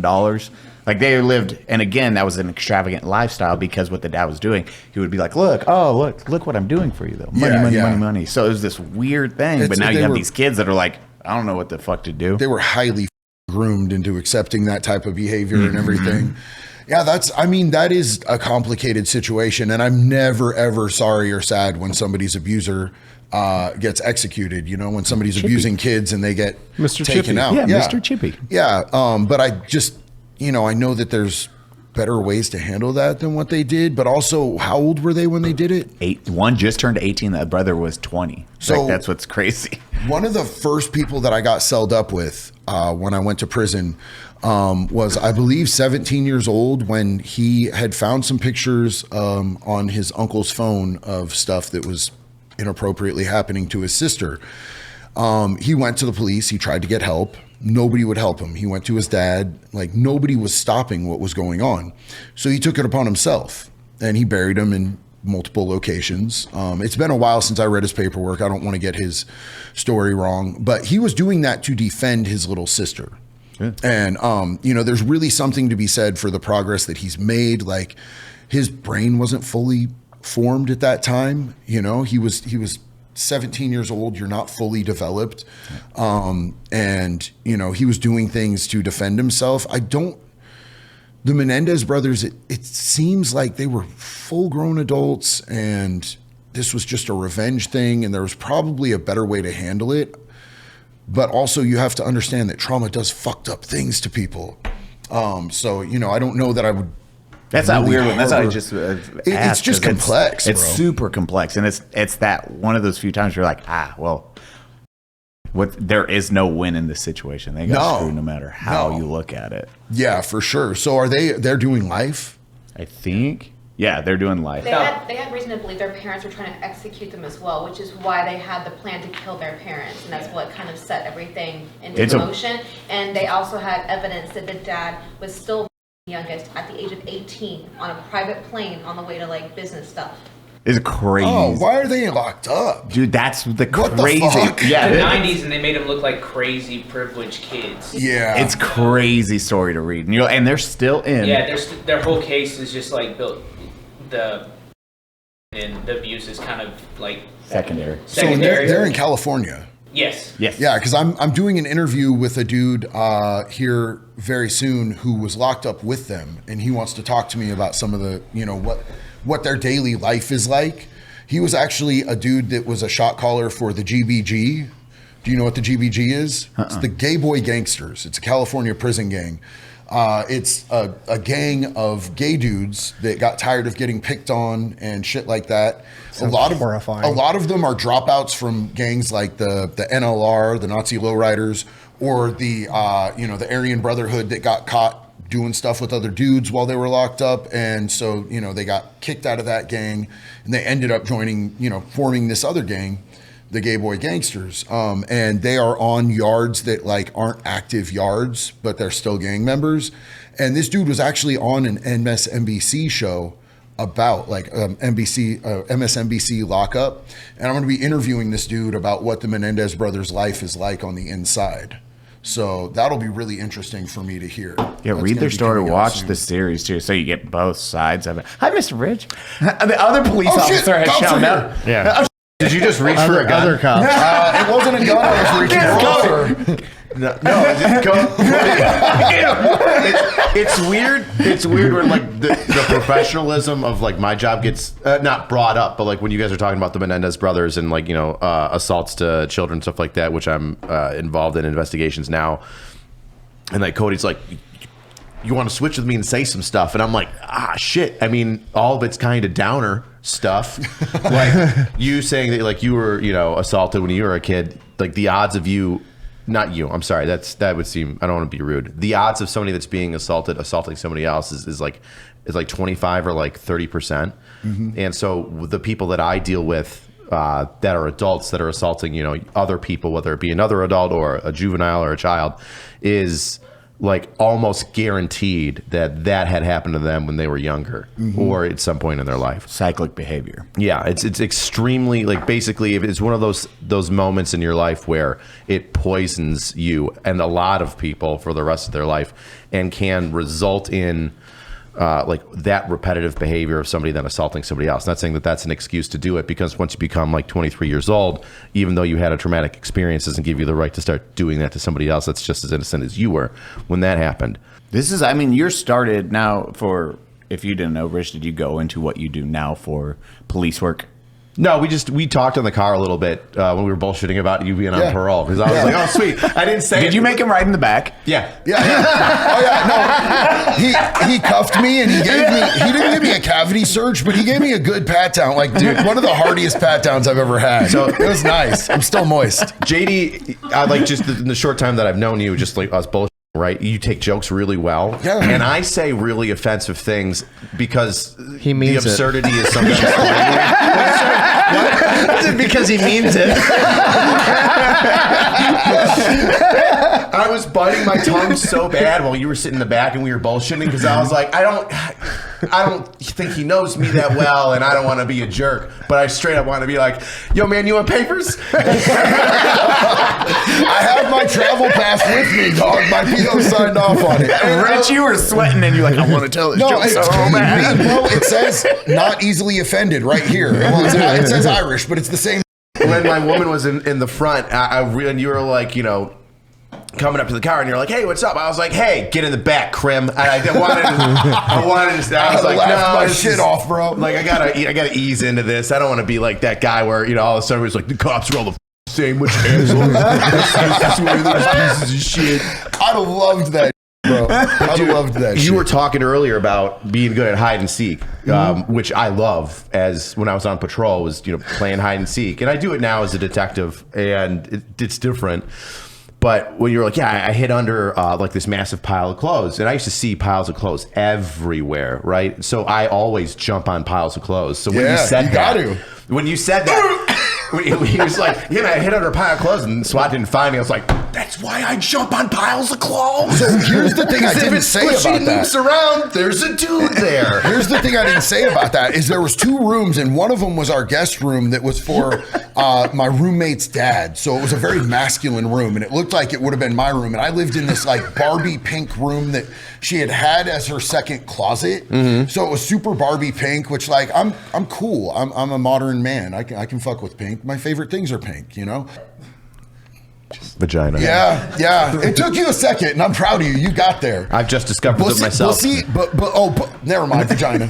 So, so like I was in that room, and I think that they kind of like automatically didn't look at that room the same, so it might have thrown them off. In their defense, I'm not saying they were bad at their job, but I was better. Dude, I tell you what, dude, I go into the non-obvious rooms all the time because I look for the stuff. So I mean, when I would search a house for a guy, I would start in the basement, and then we would work our way up. Secrets don't make friends. You guys want to do this later? The gang plays hide and seek with JD Delay. We get angry gang plays hide and seek with JD Delay. You have an hour to hide, bro. Shit. Why is there a pile of clothes on the unsub table? Why did you give him kiss and fingers to hide? I don't want to get caught. So I would search basements first. I learned it from an old head. I would search basements first because once you search the basement and go to the first floor, there's nowhere for a guy to run because they can only hide up, and then you're either jumping out of a second or third attic window, which we've had happen before. Oh yeah, you know? But you get them. Get him with a broken ankle down there. Those videos and then jumping out like a 3-story like. So get up and run. You're like, okay. I don't want to steal your thunder. You remember that video that I did where the guy jumped off the fucking 5th story? Dude, death before handcuffs. 5th? Yeah, 5th. Sorry, I'm going to jail, bro. Shoes off. No, he bounced. He bounced. Oh no, that's not the one that ran. He just bounced. Yeah, dude, they were. There was one that like hit and gets up and runs, and you're like, how the fuck? That one just bounced. Yeah, he just fucking bounced. We had a bouncer one time, and it was similar. We went into the projects because a guy came out with like a samurai sword or a machete and like cut his neighbor in the projects. And so he runs up to like the 3rd and a half floor because the first floor was like 5 feet above the ground, and then he was in the 3rd floor. And they're like, hey man, the POs that got there first, because at the time I was a housing cop, and the POs that got there first were like, hey, we stood in front of his door at the apartment, and like he's on the 3rd floor, so he's not jumping out that window, so he's definitely in there hiding. So we're like, oh, okay, cool, let's just put somebody back there just in case. And I go back there and I look up and I see his windows open, and there's like a string hanging from it, like shoelaces, like a shoelace string. And I'm like, huh, that's weird. And I'm shining my light in it, and I'm like, I'm kind of talking shit. I'm like, dude, just get out of your apartment and answer the door. But we get a warrant, we get the keys to the projects, we go in it, he's not there. And I'm looking out the window, and I can see that he tied like 2 shoestrings together. Little knots to put his feet. Dude, and they're hanging out the window. Shoestrings? Was this a tiny little man? Are we allowed to say that in 2024? Just like... And I look down, and it was nighttime at this. It was very dark, but the street lamps are shining on towards the projects. And I look into the grass, and there's a PO just kind of like standing there looking around with, you know, his flashlight. And I go, dude, move up like 10 feet. He's like, what? I go, shine your light right there, and then shine it away. Just go like this. There is a man-sized dent in the dirt from where he went and just stuck, and then got up like and then ran off. We got him like the next day. We knew who he was. He turned himself in, but homie jumped off and let a crim crater in the middle of the freaking yard. A crim crater. I just That's like, wait, hold on. Like, yeah, it's like a Looney Tunes. Dude, it was literally the side of a human body with like the arm deeper in the shoulder, and you're like, that looks like a human dent in the ground from above this window where 2 Nike shoelaces are tied. Like he tried shoelaces. Yeah, like the thought process is, this is gonna hold my body weight. I'll be Plus, fine. I'll have the strength. Look, there are some criminals out there that are intelligent people. They just got caught up in the wrong thing and everything. Oh, yeah, but I've noticed that a lot of people who are out there actively breaking the law are not the most intelligent people on the planet. I tell it's everybody, weird, right? We only catch the dumb ones. Like, that's it. Like, the smart ones have like a method and they know what to do. And then we always have odds on our sides too, because when you were saying you can't outrun the radio, like that's an old cop trope. And the other one is like, you got to get lucky every day. All I have to do is get lucky once. Yeah, dude, like over the course of 20 years, people are like, oh, you were bad at crime. Well, you know, over the course of 20 years, I had, you know, the time that I was incarcerated and like maybe a couple years where I was actually doing good. Other than that, I was doing crimes all day, every day. That's my hyperfixation on meth is like, I've got to stay making money and I'm doing horrible things that victimize my community to do it. There's definitely rules that help you from getting caught, you know, that like it can be passed down and everything, but like the odds are just against you. Eventually, it's not an if you're going to get caught, it's a when you're going to get caught and how you're going to ride it out when you get caught. You knew what you were doing at the time, unless you're a complete and total mongoloid moron, you know what you're doing, you know that it's against the law, and you know that you're probably going to go to prison. Just stand up, take your fucking lumps, man. Yeah. You know what I'm saying? Stand up, just say lawyer, you know what I'm saying? And then it's, you know, you've already lost your portion of the game, and then let the lawyers deal with it. Don't fight the cops when they're trying to arrest you. I've never had never had a resisting arrest. If you got me, you got me. I might run before you catch up to me, but I'm not going to fight a fucking cop, bro. It's somebody doing his job, man. I'm no scumbag out doing dumb shit. We had a dude that would run from us all the time, and but like the second that you, and until you got handcuffs on him, it was him trying to just like claw for freedom. But the second you got handcuffs on him, he would turn into a gentleman and be like, man, the cuffs are on. All right, You got me. You got me. I wait till they pull the guns. I would run until they pull the guns, and when I would hear them, you know, when the guns would come out, that's when I throw my hands in the air. I go, I was just playing. Let's go to jail. Let's go to jail, because you know one thing about West Coast cops is, you know, they won't do the type of shit that Florida cops will do, where Florida cops they'll pull you over and they'll just straight from the gate start violating your constitutional rights. But if you give them a reason, West Coast cops will absolutely shoot you. They'll absolutely fucking shoot you. So I have a question. Yeah. Oh, this is stuck. I can't move it. I can't lean back in. Okay, so there was a social media post, and I made a comment on it, and everybody commented on my comment and said, "Tell me you're an East Coast cop," without telling me you're an East Coast cop, which I am. And it was, and tell me if you've noticed this as well. West Coast, they do the felony car stops. The, you know, lights, get out the door, weapons drawn. Sir, driver, toss the keys out of the car. Open up the door from the outside. Put your hands up, back up. East Coast, it's a bum rush. The second that car stops, especially if it's a car chase, we're sprinting after you because we never have time for a felony stop because the dude's always bailing and bolting. Yeah. Have you noticed that as like a West Coast, East Coast kind of thing? So I haven't ever really done a lot of crimes in like New York. The only East Coast place I've been You don't want to know why? Because of that.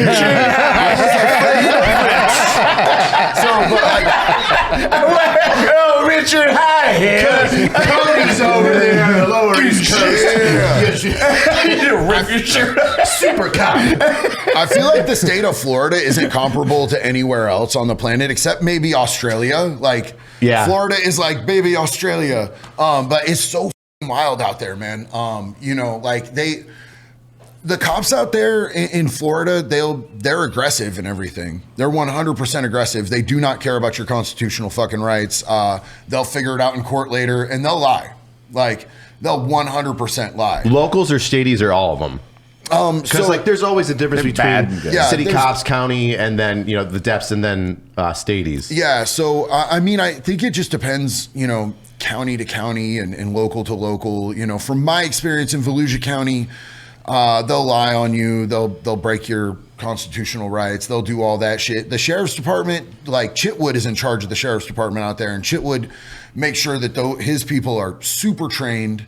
They've given de-escalation, they're giving mental health training, they're giving Narcan training. So, and he holds them to a higher level of accountability. I don't know if you guys saw recently, but he had a dude that was on one of his deputies that was out using his car and his uniform to women. And he went after the dude full tilt.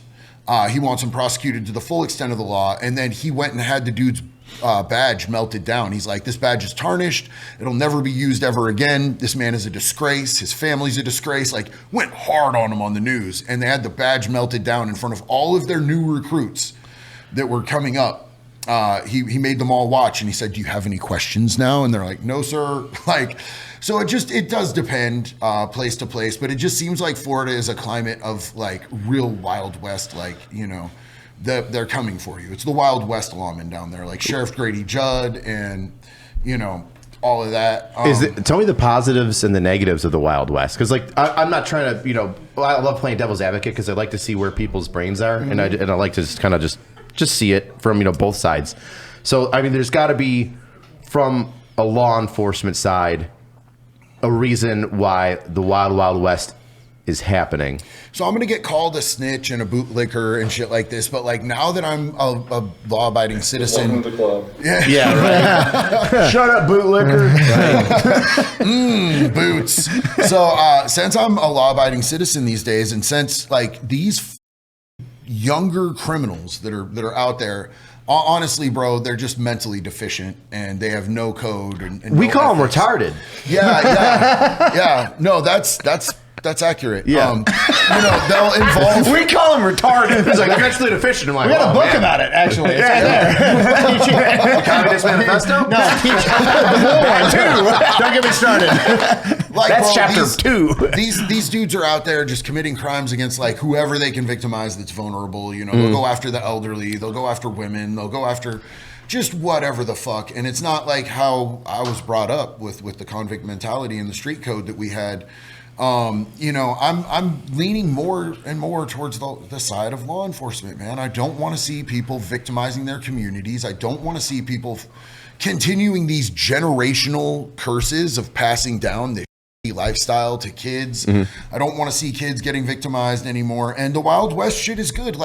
I want citizens in this country to be able to defend themselves by whatever means necessary. But can you give me, you don't have to give me an example, but if you can, that'd be great, of the positive and the negative of the Wild West. The positive of those Wild West sheriffs out there is that they'll 100% let and congratulate you on shooting someone for breaking into your home. Whereas in Oregon, if you shoot somebody for breaking into your home, you better have shot them in the chest and not the back. Otherwise, you're going to get charges, you better, like, I recommend to anybody who has to shoot someone in defense of their home and their family in the state of Oregon or California, defecate.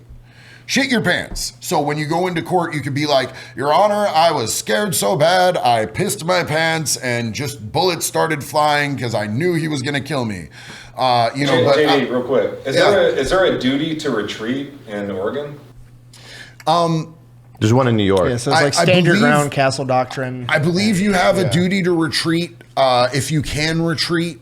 I think that you have to do that. I think if you're like pinned in your own house, there's a certain extent to which you can defend yourself with lethal force, but I think you have to exhaust every other option. Like, they want you to like run out your back door if someone's breaking in your front door. Fuck that. That's wild. Like, you value somebody else's, you value your possessions over somebody else's life. No, first off, they valued my possessions more than they valued their own life when they came in their house where I keep my wife and my kids. And I'm going to fix it so that they don't make that mistake with somebody else who isn't armed. You know what I'm saying? That's the attitude that I like about Florida. The sheriffs come out and congratulate you. Like, Chitwood came out and congratulated that dude who came home and the neighbor was f***ing his child. And he beat him into almost a coma. The dude was unrecognizable. His face, he looked like Yeah, he looks like that alien dude off of American Dad. You know Roger. What I'm saying? Yeah, he looked like Roger. And by the time the dude was done with him, and he was going to kill him, and the kid said, Dad, please don't. You know, the dude was an ex-con. He'd already been to prison. And he called, and he said, hey, you guys better get an ambulance over here. This dude's going to fucking die. And Sheriff Chitwood went in and investigated it and said, yeah, that dude's facing no charges. He made a public press statement saying fathers have the right to protect their kids by whatever means they think is necessary in a situation like this. If you find somebody your kid, handle business, call us, we'll come clean it up. And that's how I think policing is done right.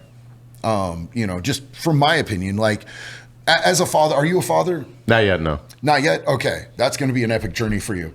As a father, like, your ultimate duty, your sacred duty is to protect your kid. Yeah. You know, that's the number one lowest fucking set bar in fatherhood, like, which is one of the most, you know, primordial things a dude can do. We've got a few primordial urges. We have to survive, we have to eat, and we have to procreate. You know, that's eat, sleep, survive. That's it, right? So, but once you procreate, your job is to, at bare minimum, take care of that child. So if somebody is harming your children, there should be an instinct that kicks in where you do whatever it takes. And we should support that. If I walk into a room and somebody's hurting my kid, I should be able to take that motherfucker off the planet. And they support that out there in Florida. You know, in the state of Oregon, you're going to do time. I met a dad who was in prison when I was in prison for, I think they gave him like involuntary manslaughter. So he only got like 7 years or whatever. But like his nephew was watching his son. He came home and his nephew was watching his son, and he grabbed the nephew and started beating on the nephew. The nephew pulled the knife and the knife ended up going into the nephew, and the nephew died. And they still gave him like 7 years. He was protecting his son in his son's bedroom. Dog, that dude should have been given a medal, and you know, the state should have paid for some counseling for his kid. You know, some trauma counseling for his kid, not taking his dad away and putting him in fucking prison for that. So I think there's definite pluses and minuses of that Wild West type of outlook. Is that Richard? Were you talking about like how police officers handle crime for a Wild West approach? Yeah. Like, is that what you were saying? Like, yeah. Hey, the police officer's responding to something, like responding to crime. Yeah. Yeah. So I mean, the other side of it is that, you know, sometimes, like, let me give you a hypothetical, right? Okay. Hypothetically, let's say that a Wild West thing. Would you consider this a Wild West thing? If you ran from the police, that you went downtown without any shoes, like your shoes just ended up being missing.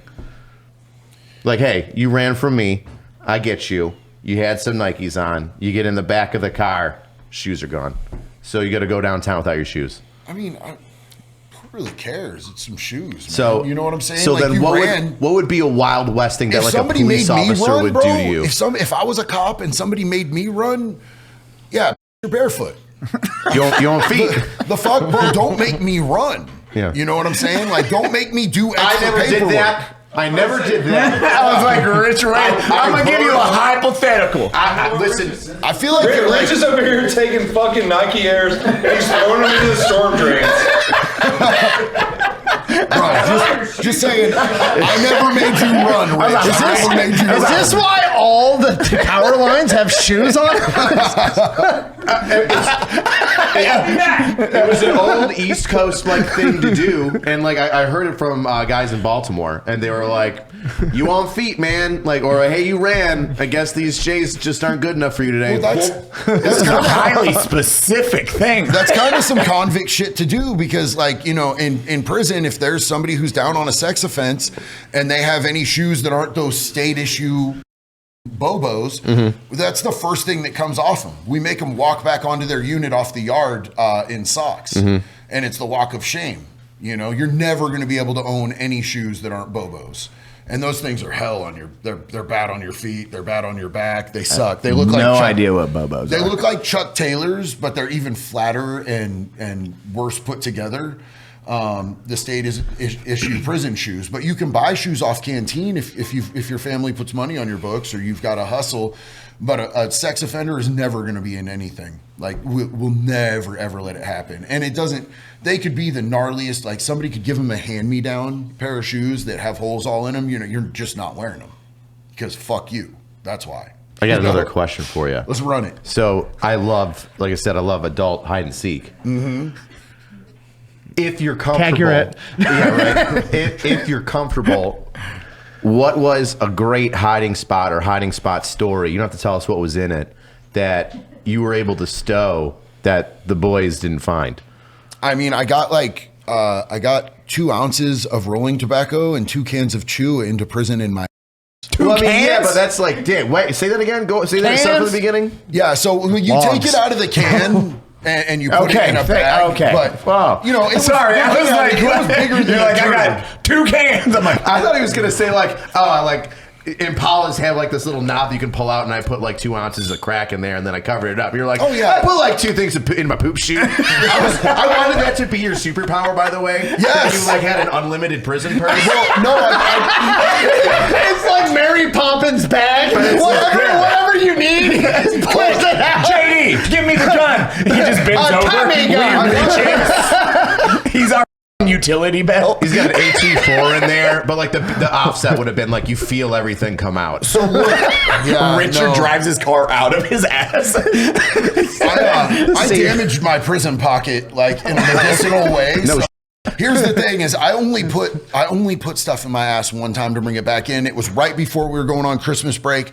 I knew I had somebody who was doing drops in the parks, and I was on the parks crew, and I knew that I wasn't going to get through the holiday break unless I stuffed my own. Because I was giving everybody else packages, and they were giving me half of what they brought back in, and I was doing the math, and I'm like, fuck this. I need to get as much in as I possibly can, or I'm going to run out of cigarettes and chew. And you literally got as much in as you could. Yeah, no, I made myself a monster, and I'm looking at it. I was like, you know, I could do this. And then I'm looking at it, and I'm like thinking, I think this is bigger than any turd that I've ever made. This is going to suck. And it did. But I went to the guys, and I'm like, so where's the Vaseline? Because we had some Vaseline to lube up packages before they went in our. You know what I'm saying?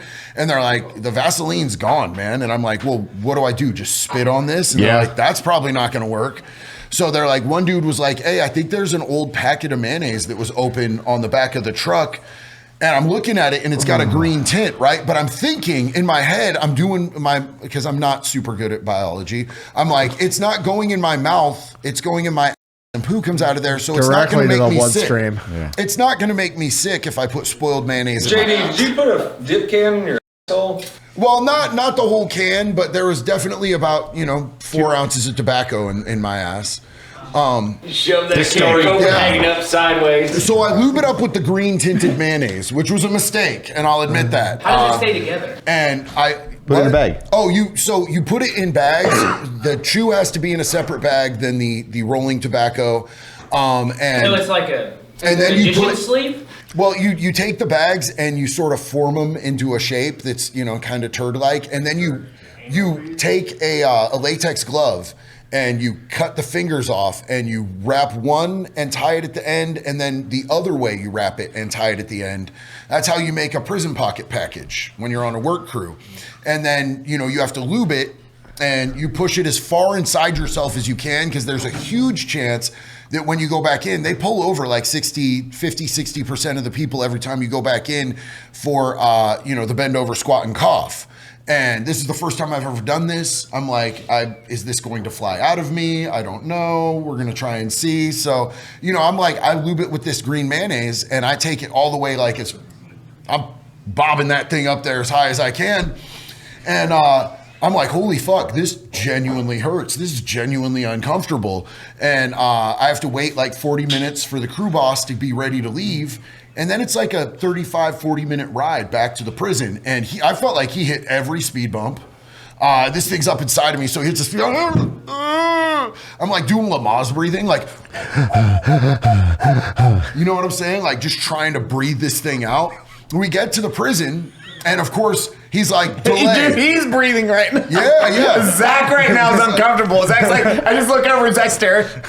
So he's breathing The heavy. mayonnaise was green either. I have so many questions. I think oxygen exposure, I think it was spoiled. Yeah, it didn't get better. No, it's not one of those things that ages like wine or cheese. Yeah, no, Maybe. it's milk and dairy in the sun. Yeah, so that gets important later.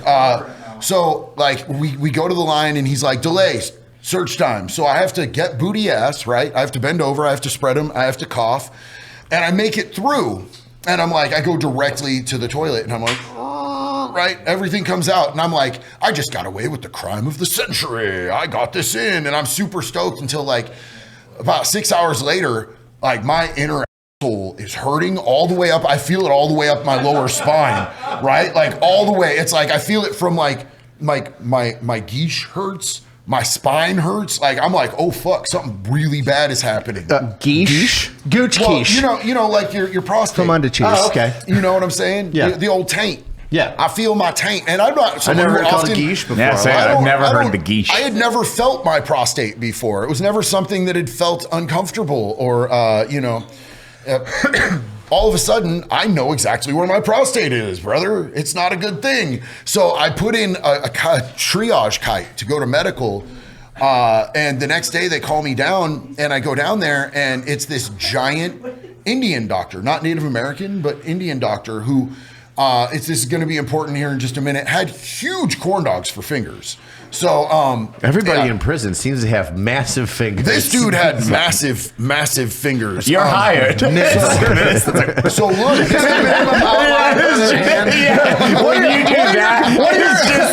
Sir, what are your credentials? Well, I'm not a doctor, but I was the glove model for Hamburger Helper. You have the job and the raise. Giving you flashbacks. Basically, I tell him that my inner asshole is fucked up, and he's like, what did you smuggle into the prison in your? I'm like, nothing. He's like, are you letting dudes ball you out? I'm like, no.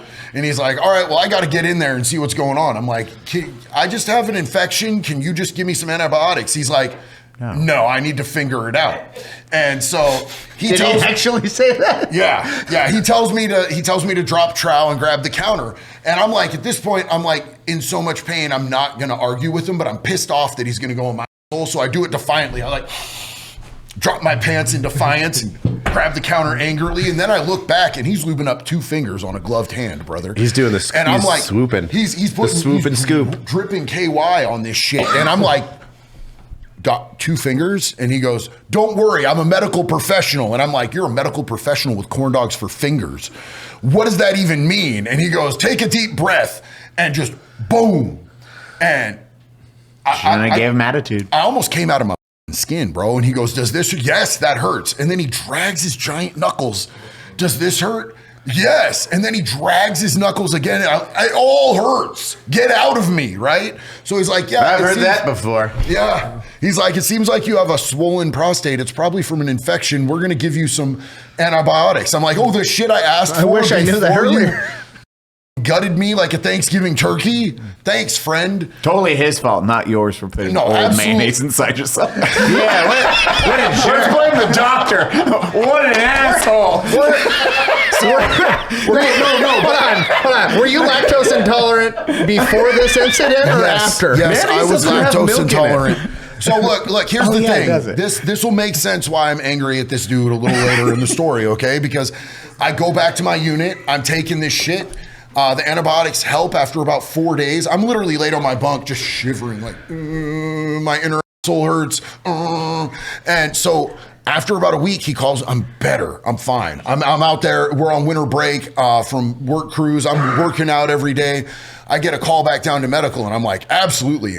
No, not doing it, right?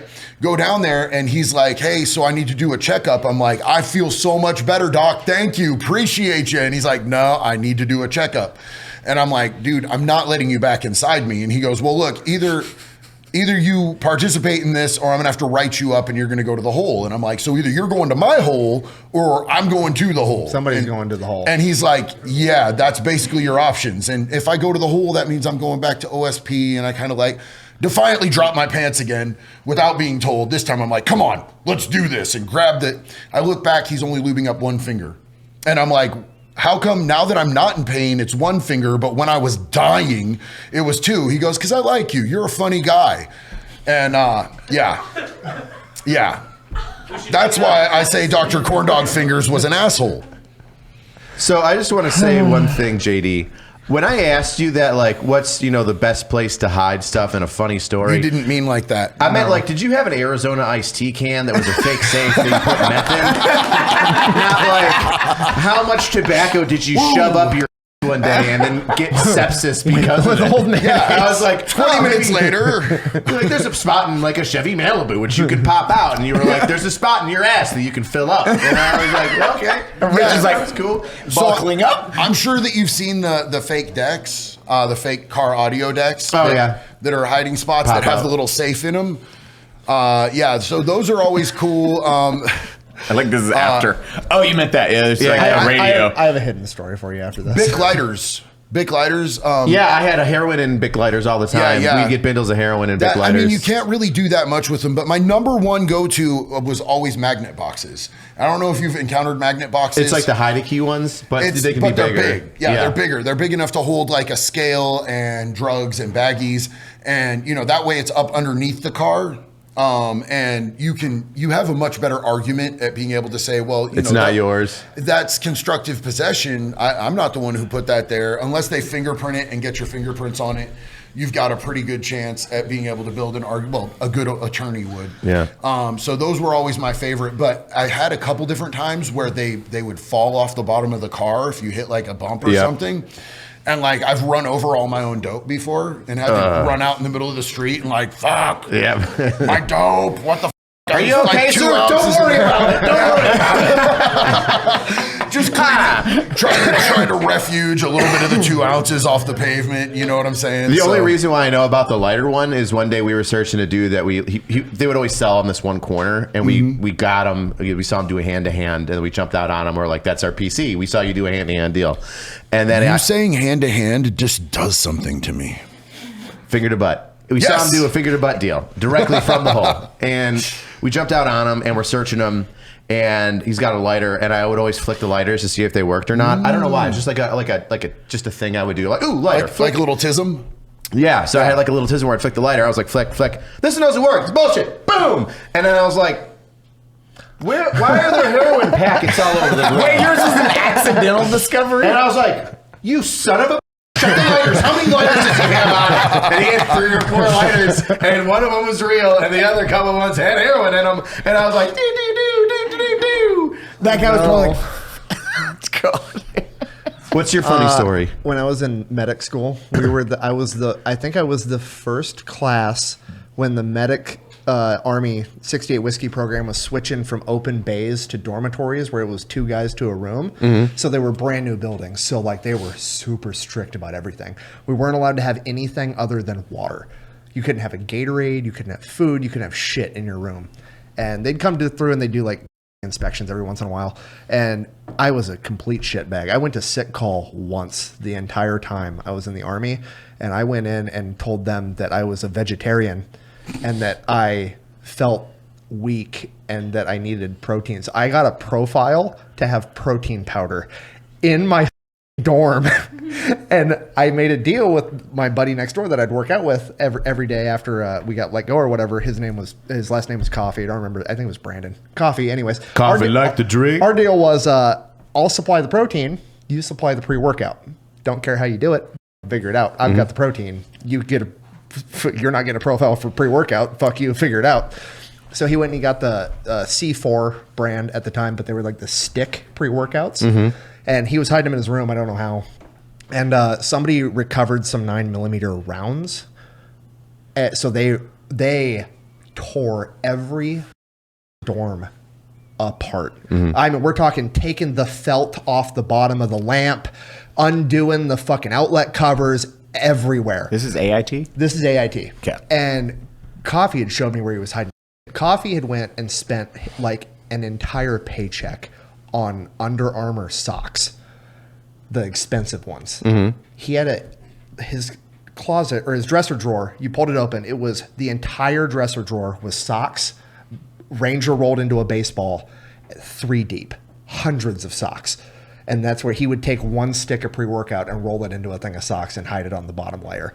And they tore through my room. They're like, what the fuck is this? I'm like, here's my profile for it. And he's like, you're a piece of shit. I'm like, I know. And he's like, whatever, not ammunition, moving on. He goes into Coffee's room and I'm standing outside my dorm again. And inside I just hear the sergeant go,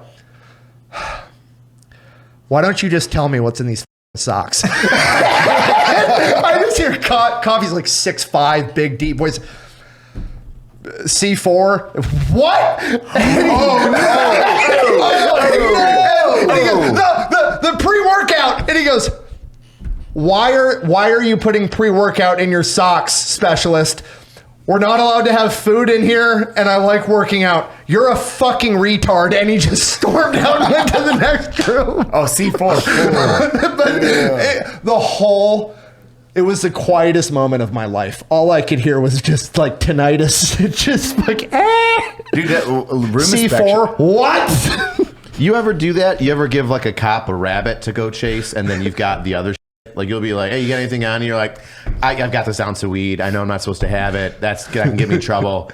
And they're like, is that it? You're like, yeah. You're like, all right, man, I appreciate your honesty. Here you go. And you've got like 2 ounces in your pocket. So one time I saw that these cops were coming up on us and I knew we were about to get pulled over. We were in a hotel parking lot at like probably 3:45 in the morning. Oh, I would definitely say hello to you. Yeah, weird. Yeah, weird. Like, I was not this healthy, light in the eyes type of JD I am now. I looked like JD fresh out of Auschwitz, right? My mind literally going up to you because I've done it so many times. I would sneak around because you'd probably be like pre-whatever with some other bullshit.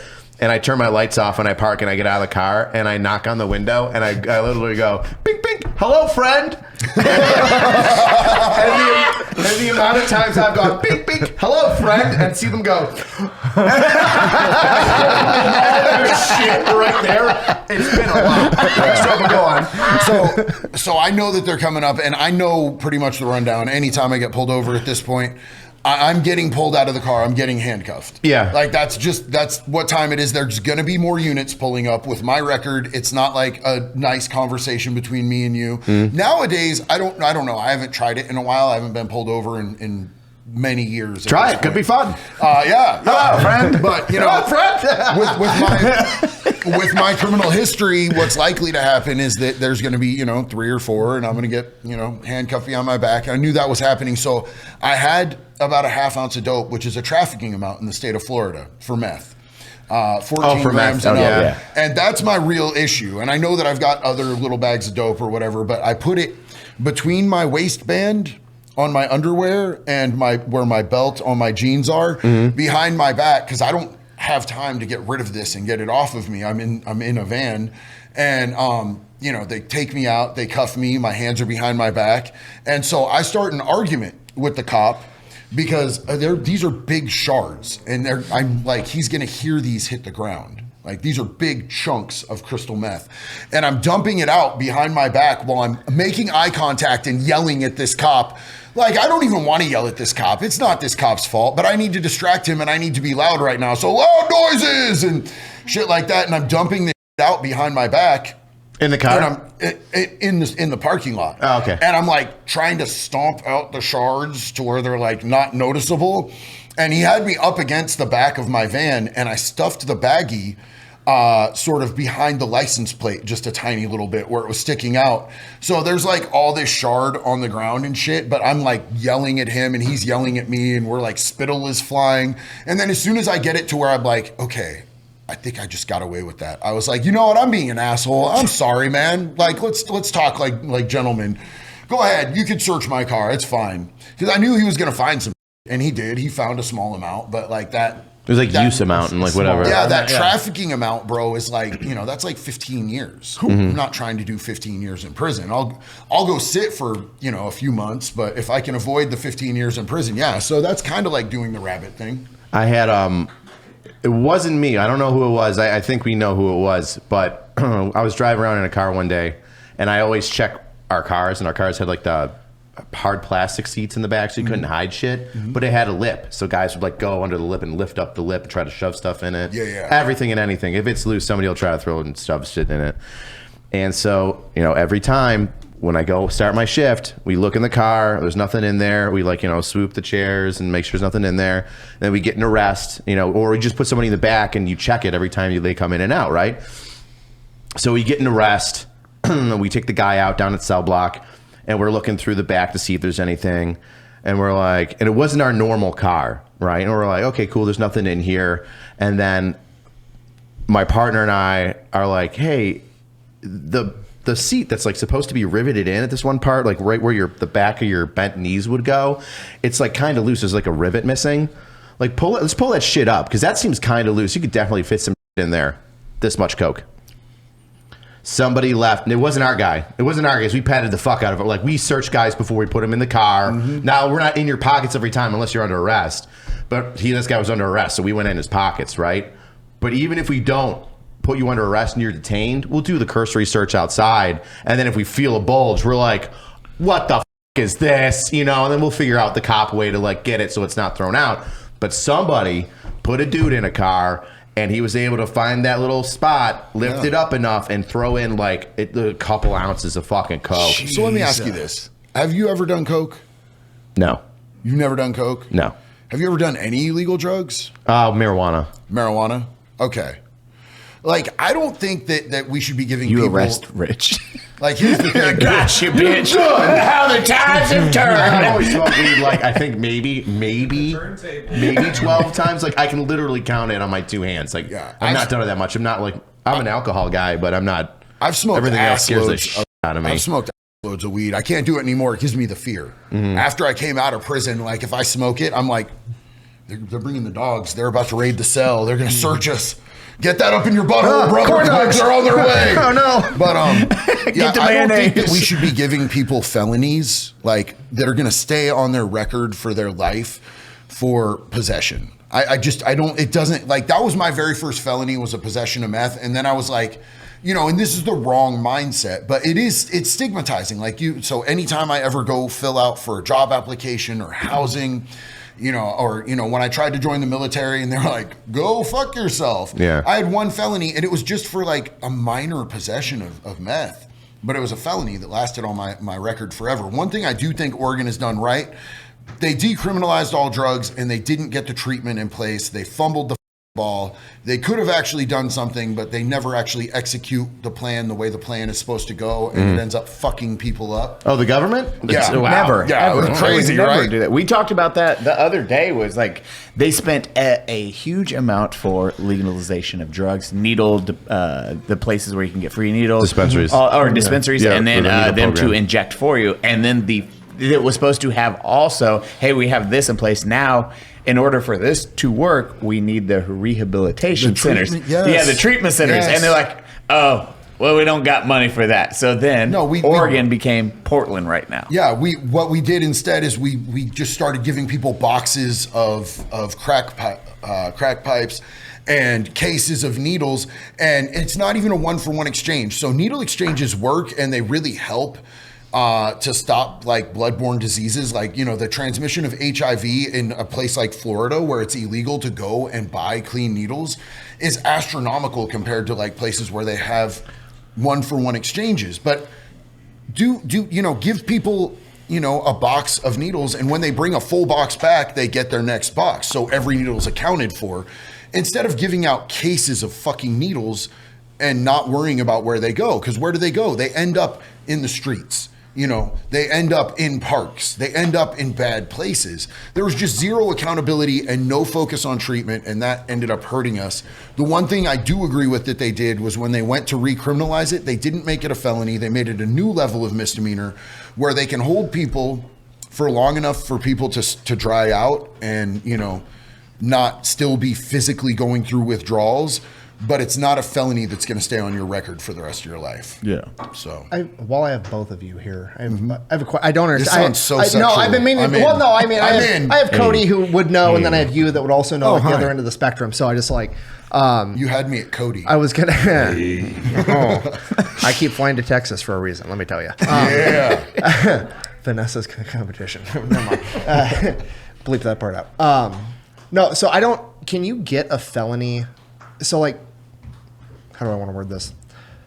I always think about like gun stuff, like gun laws. So because you can get a felony if I were to like conceal carry a gun in the state of Illinois, because I don't have a concealed carry permit, and it could be a felony, even though that's a state law. So I don't understand how states can impose felonies at different levels, or am I just fucking that up? No, it's crazy. So like even things that are like should be constitutional rights.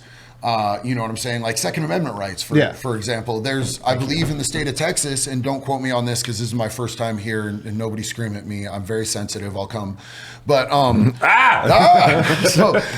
like I think in Texas, like felons are allowed to have guns in their own home, like a gun in their own home for the protection of their own home. You know, the state of Florida, a felon can't do that. In the state of Oregon, there is a process for you to be able to get your Second Amendment rights back, even with felonies still actively on your record. And most other states don't have that. But voting rights is a prime example of state to state shit that does not make sense. There's certain states that let you vote while you're still in prison. They're bringing you your ballot. There's ones that let you vote as soon as you get out, whether you're on paper or not. Some you have to wait till you're off paper, and some, Tennessee will never ever let you vote again if you have a felony in the state of Tennessee. Like, you know, Jelly Roll can speak in front of Congress, but he can't fucking vote because he has felonies in Tennessee. So I kind of touched on it in the car, and then I wanted to end the conversation. You touched on it hard in the car, smaller fingers than corn dogs. But I want to ask you on the podcast because, so like with the gun laws in particular and the voting, like I kind of feel like if you're out and you're through the entire probation program and like you're reintegrated in society, shouldn't you just have all of your rights back? I mean, we can have a little bit of gray area where like, okay, well, if you were involved with a crime with a gun, maybe you shouldn't be allowed to conceal carry anymore or whatever. But like, if you're reintegrated into society and you've done the time, why are you treated differently still? I think that you're 100% right on that. I think that if I have done all of the work to pay my debt to society, and I'm actively a part of, you know, working, law-abiding citizen, I should have all of my rights given back to me. But there are certain stipulations, like if you used your penis in a crime, we shouldn't let you have a penis. It's like I said, chemical castration, right. Physical castration. And I know they don't actually cut the penis off. Right, God, yeah. that'd be cool. Just a tip. Sit down and pee, boy. So a little off the top. But like if you used a gun in a violent crime, do I think that you should be automatically restored to your Second Amendment rights? No, I don't. I don't think that's reasonable because you're a higher risk with that. Do I think that there should be some way to be able to work towards that in the future, even if you used a gun in your crime? Yeah, but I think you should have to do a strict criteria and it should be up for a review. Well, that's what I'm saying. Like, I feel like you shouldn't be done with the rehabilitation process unless you're fully rehabilitated. But there's no emphasis on rehabilitation in the criminal justice system, in the Department of Corrections. Case by case. Yeah. I mean, to a degree, yeah. But I mean, like, there's no, in my opinion, if you get busted for white collar tax evasion because you're a sketchy accountant and you do your time and you go through, rehab and everything, it's like, well, maybe you can know a sketchy accountant who will do some tax evasion for somebody. First of all, it's tax avoidance. Yes. I agree with JD on that one. Like, if you commit a violent crime with a gun, like, maybe you shouldn't have your fucking for sure. Maybe you shouldn't have a gun, but like as you're saying, if you're a dude that got a felony because you skimped out on taxes and shit, or your dad doing 7 years because you beat up your son's attacker, like they should never have any rights ever again. They should be killed. But. Yeah, that's kind of what I'm alluding to. Let's say you sold a pound of weed and got put away for 5 years. Yeah, you should probably be allowed to have your fucking rights reinstated. Yeah, your rights reinstated once you get out. I guess that's just my point. I feel like the stigma of like felon in not all but most cases lasts too long, to where it's like, okay, well, you're here, go forth, rejoin the world, but also. You're a second-class citizen, but not really. But also stick with you the entire time. Yeah, that's what I mean. It's like I feel like that would absolutely influence me to at least be resentful, if not drive you to crime again. Being treated like a second-class citizen all the time. For me, this is the most, and like I regret having this mindset at the time. But 23 years old, I get my first felony. And I know that I'm stuck with this for life. It's like, it doesn't matter if I have 1 felony or 58 felonies. I still have to check that box. But that's the point. And now here I sit with 58 felonies on my record. And I look like a monster on paper. And I was, but like, 58 felonies. But most of those applications are you a felon? Yes or no? It's not how many. Yeah. So it's like, fuck felonies. It, 1, 58? Yeah. You had 58 felonies? 58 felonies. Damn. Yeah. Too short of 60? Look who's I'm coming out of retirement for you, bro. Homie, prestiged. Did you get a gold-plated car to steal after that fucking felony? You got a gold-plated Honda, dude. 58? I thought you were going to be like 4. I almost got the federal retirement plan, bro. That almost. I was real close to catching that 30 in the feds. Can we film a skit where Rich and Cody arrest you and you call for backup? Wait, do I have to be wearing pants? Holy fuck. 58. I'm still taken aback by that, but I think it's very look at what you're doing now, which is like my favorite part of it. It is look where you can be, but where you are now, and no one has excuses of why they don't turn their life around or why they can't have a successful life. You are like the embodiment of like, hey, this is terrible. 59th chances. Yeah. You guys would not have let me into your homes 6 years ago. I promise you. You would not have let me into your homes just by looking at me. You would have been like, absolutely the fuck not. Get off of my lawn. But that's part of the whole thing that I try to impress on people so much, because there's so many people out there who don't know that they can change. They don't know their own potential. They've been selling themselves short and undervaluing who they are as a human being, because you are all worth it. You all have value to give, as long as you're a person, not a like, if I could do it, anybody can do it. Anybody can do it. It's hard work. You can't be a fucking and beat addiction and beat your generational curses and your mental health issues. But the hard work is so 100% worth it. And the person that you could be is so much more than you give yourself credit for.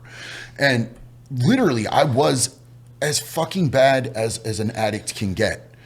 I've done everything except use a needle to get high. I boofed, smoked, snorted. Mayonnaise. Yeah. Green mayonnaise. I just want people to know that as long as you're still breathing, there's hope. And also people whose loved ones are out there, man. There's so many people whose parents have been in this cycle of addiction their entire lives, whose kids are stuck in this cycle of addiction, whose loved ones are out there and they're just watching them deteriorate. And like, I've been on both sides of that fence, man. I left my fucking mother crying in a hotel parking lot. She hunted me down, found out where I was, and I came walking up just vibrating high on meth.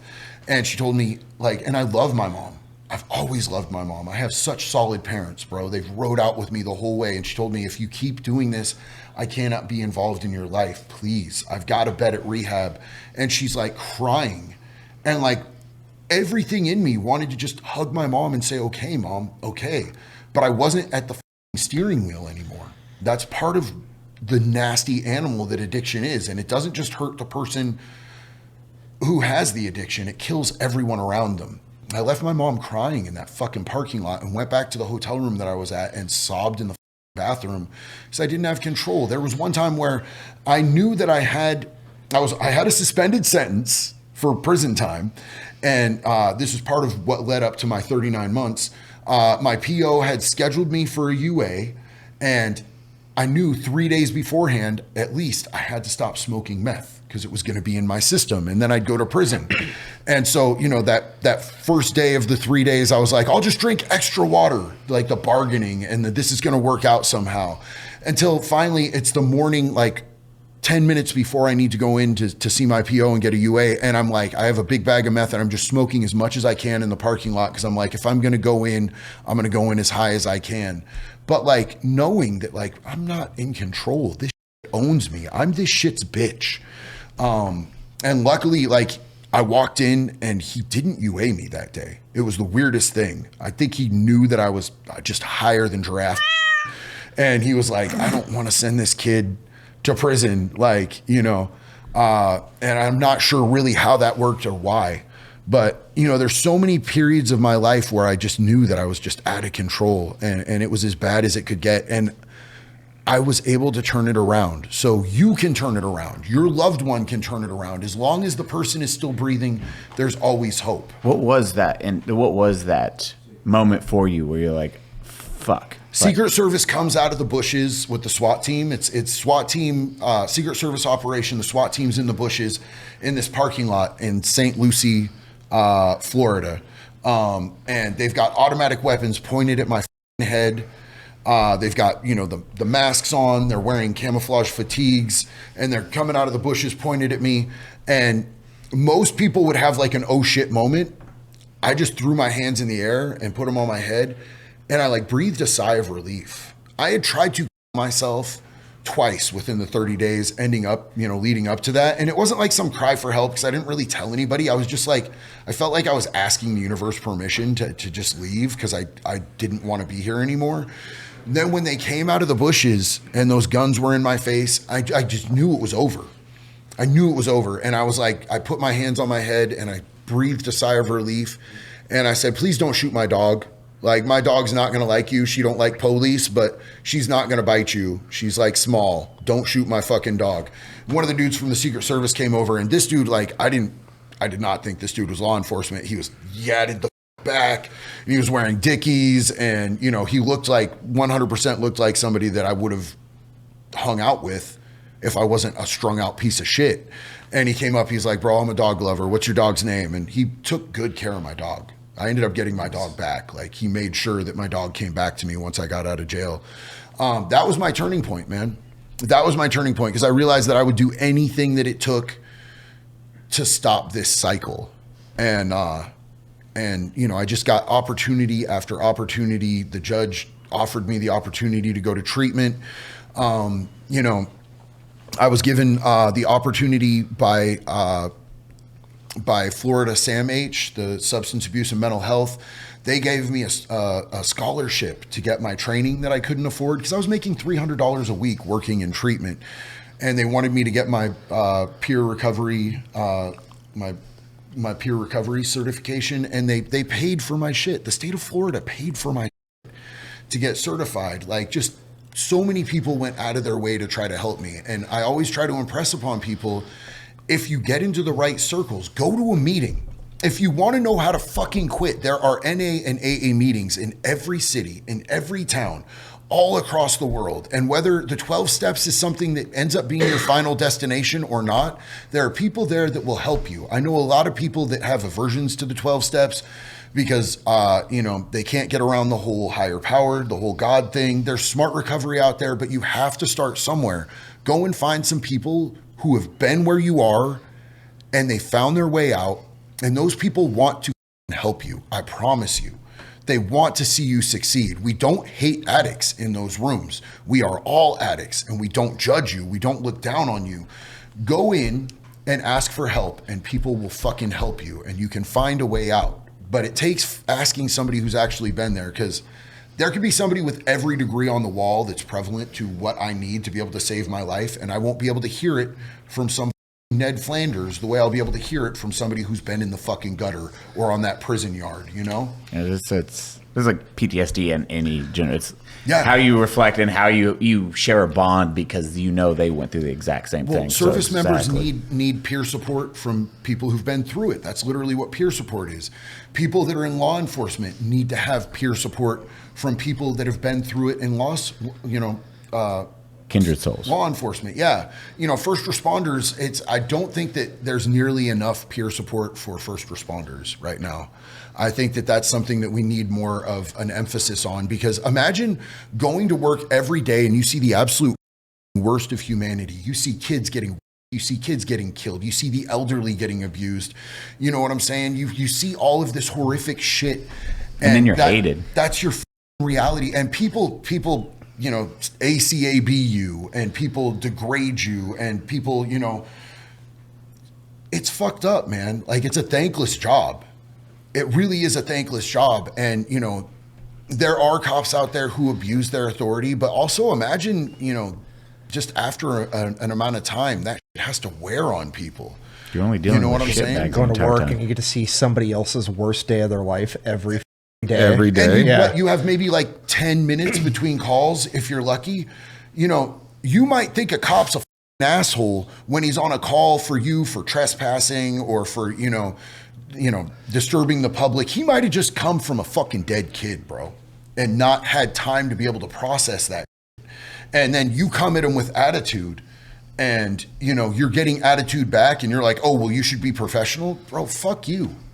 Respect is given and received. It has to be a two-way street. It's my new best friend. I know, dude. Watching Cody's just demeanor, he's like, this guy gets it. Yeah, Fucking, dude. he gets it, dude. A dude with 58 felonies just described what police work is in like 2 minutes. And that's why you're so important. I think, and I want to say thank you from all of us. It's thank you so much for getting past your trials and tribulations, and now you're doing God's work. You're helping so many different communities at the same time, and it's a rarity. And I will say thank you. Yeah. 58 felonies, I would have never guessed that. But hearing that fucking number and then seeing where you are now and the success you're still growing, because you're just like, you're at a hill right now, and you're gonna keep growing, which is amazing to see and experience. So thank you, fucking thank you for that. Honestly, brother. bro, God put me into places that I had no business being in. I've gotten grace way beyond what I deserved, and that comes with an inherent responsibility to respect those blessings and reach back and do whatever I can for others. So, like, being your friend for a while, one thing you always harp on is like officer discretion. I've heard you say it 50,000 times. It's like he just described getting discretion from every different level of the criminal justice system, and it got him to where he is today to a certain extent, right? I mean, you continued to make the right decisions after they gave you the chance, but it all was possible because people kept giving you the opportunity to. And that small discretion is now you are the one that will change lives. Right. And that, because you get to see how far you can fall and then where you can get even after that if you don't go up and you follow the steps for whatever you're going through. But also like, hey, I'm going to follow the law. I'm going to follow my steps. I'm going to beat addiction. And now success is the moon's the limit, which is, fucking love it, brother. Love it, dude. Cody, you get to see Cody, seeing Cody, that reflection on Cody. He's just like, we're silently, he's just like, this dude fucking gets it, bro. like you just spoke. You opened up to it, you connected with a cop without, gets it, dude. Dude, I've trauma bonded with multiple officers, and even while I was out there and I was absolutely lost, some of the times that I was arrested, it was a fucking rescue mission, and those cops were there to involuntarily save my life, bro. You know what I'm saying? I know there's times that I would have been dead if officers hadn't shown up and taken me off the streets. They saved my life. They probably saved other people's lives by taking me off the streets.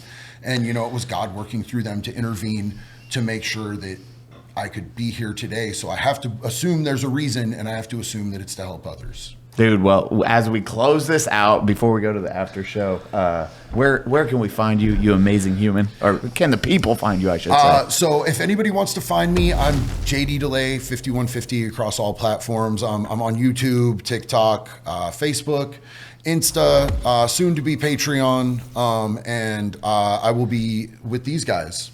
Anytime they call me out and ask me to be here, I will be with these guys because this has been one of the greatest days of doing content and making new friends that I've ever had. I appreciate you guys for having me here. Thanks for coming out, man. Oh, yeah, brother. Cody, close us out, you beautiful son of a bitch. Everyone, thank you for joining the Unsubscribed podcast today. I was joined today by Eli Double Tap, Fat Electrician, JD Delay, myself, Donut Operator, and you can catch us all on Patreon on the after show. We love you. Kisses. Bye.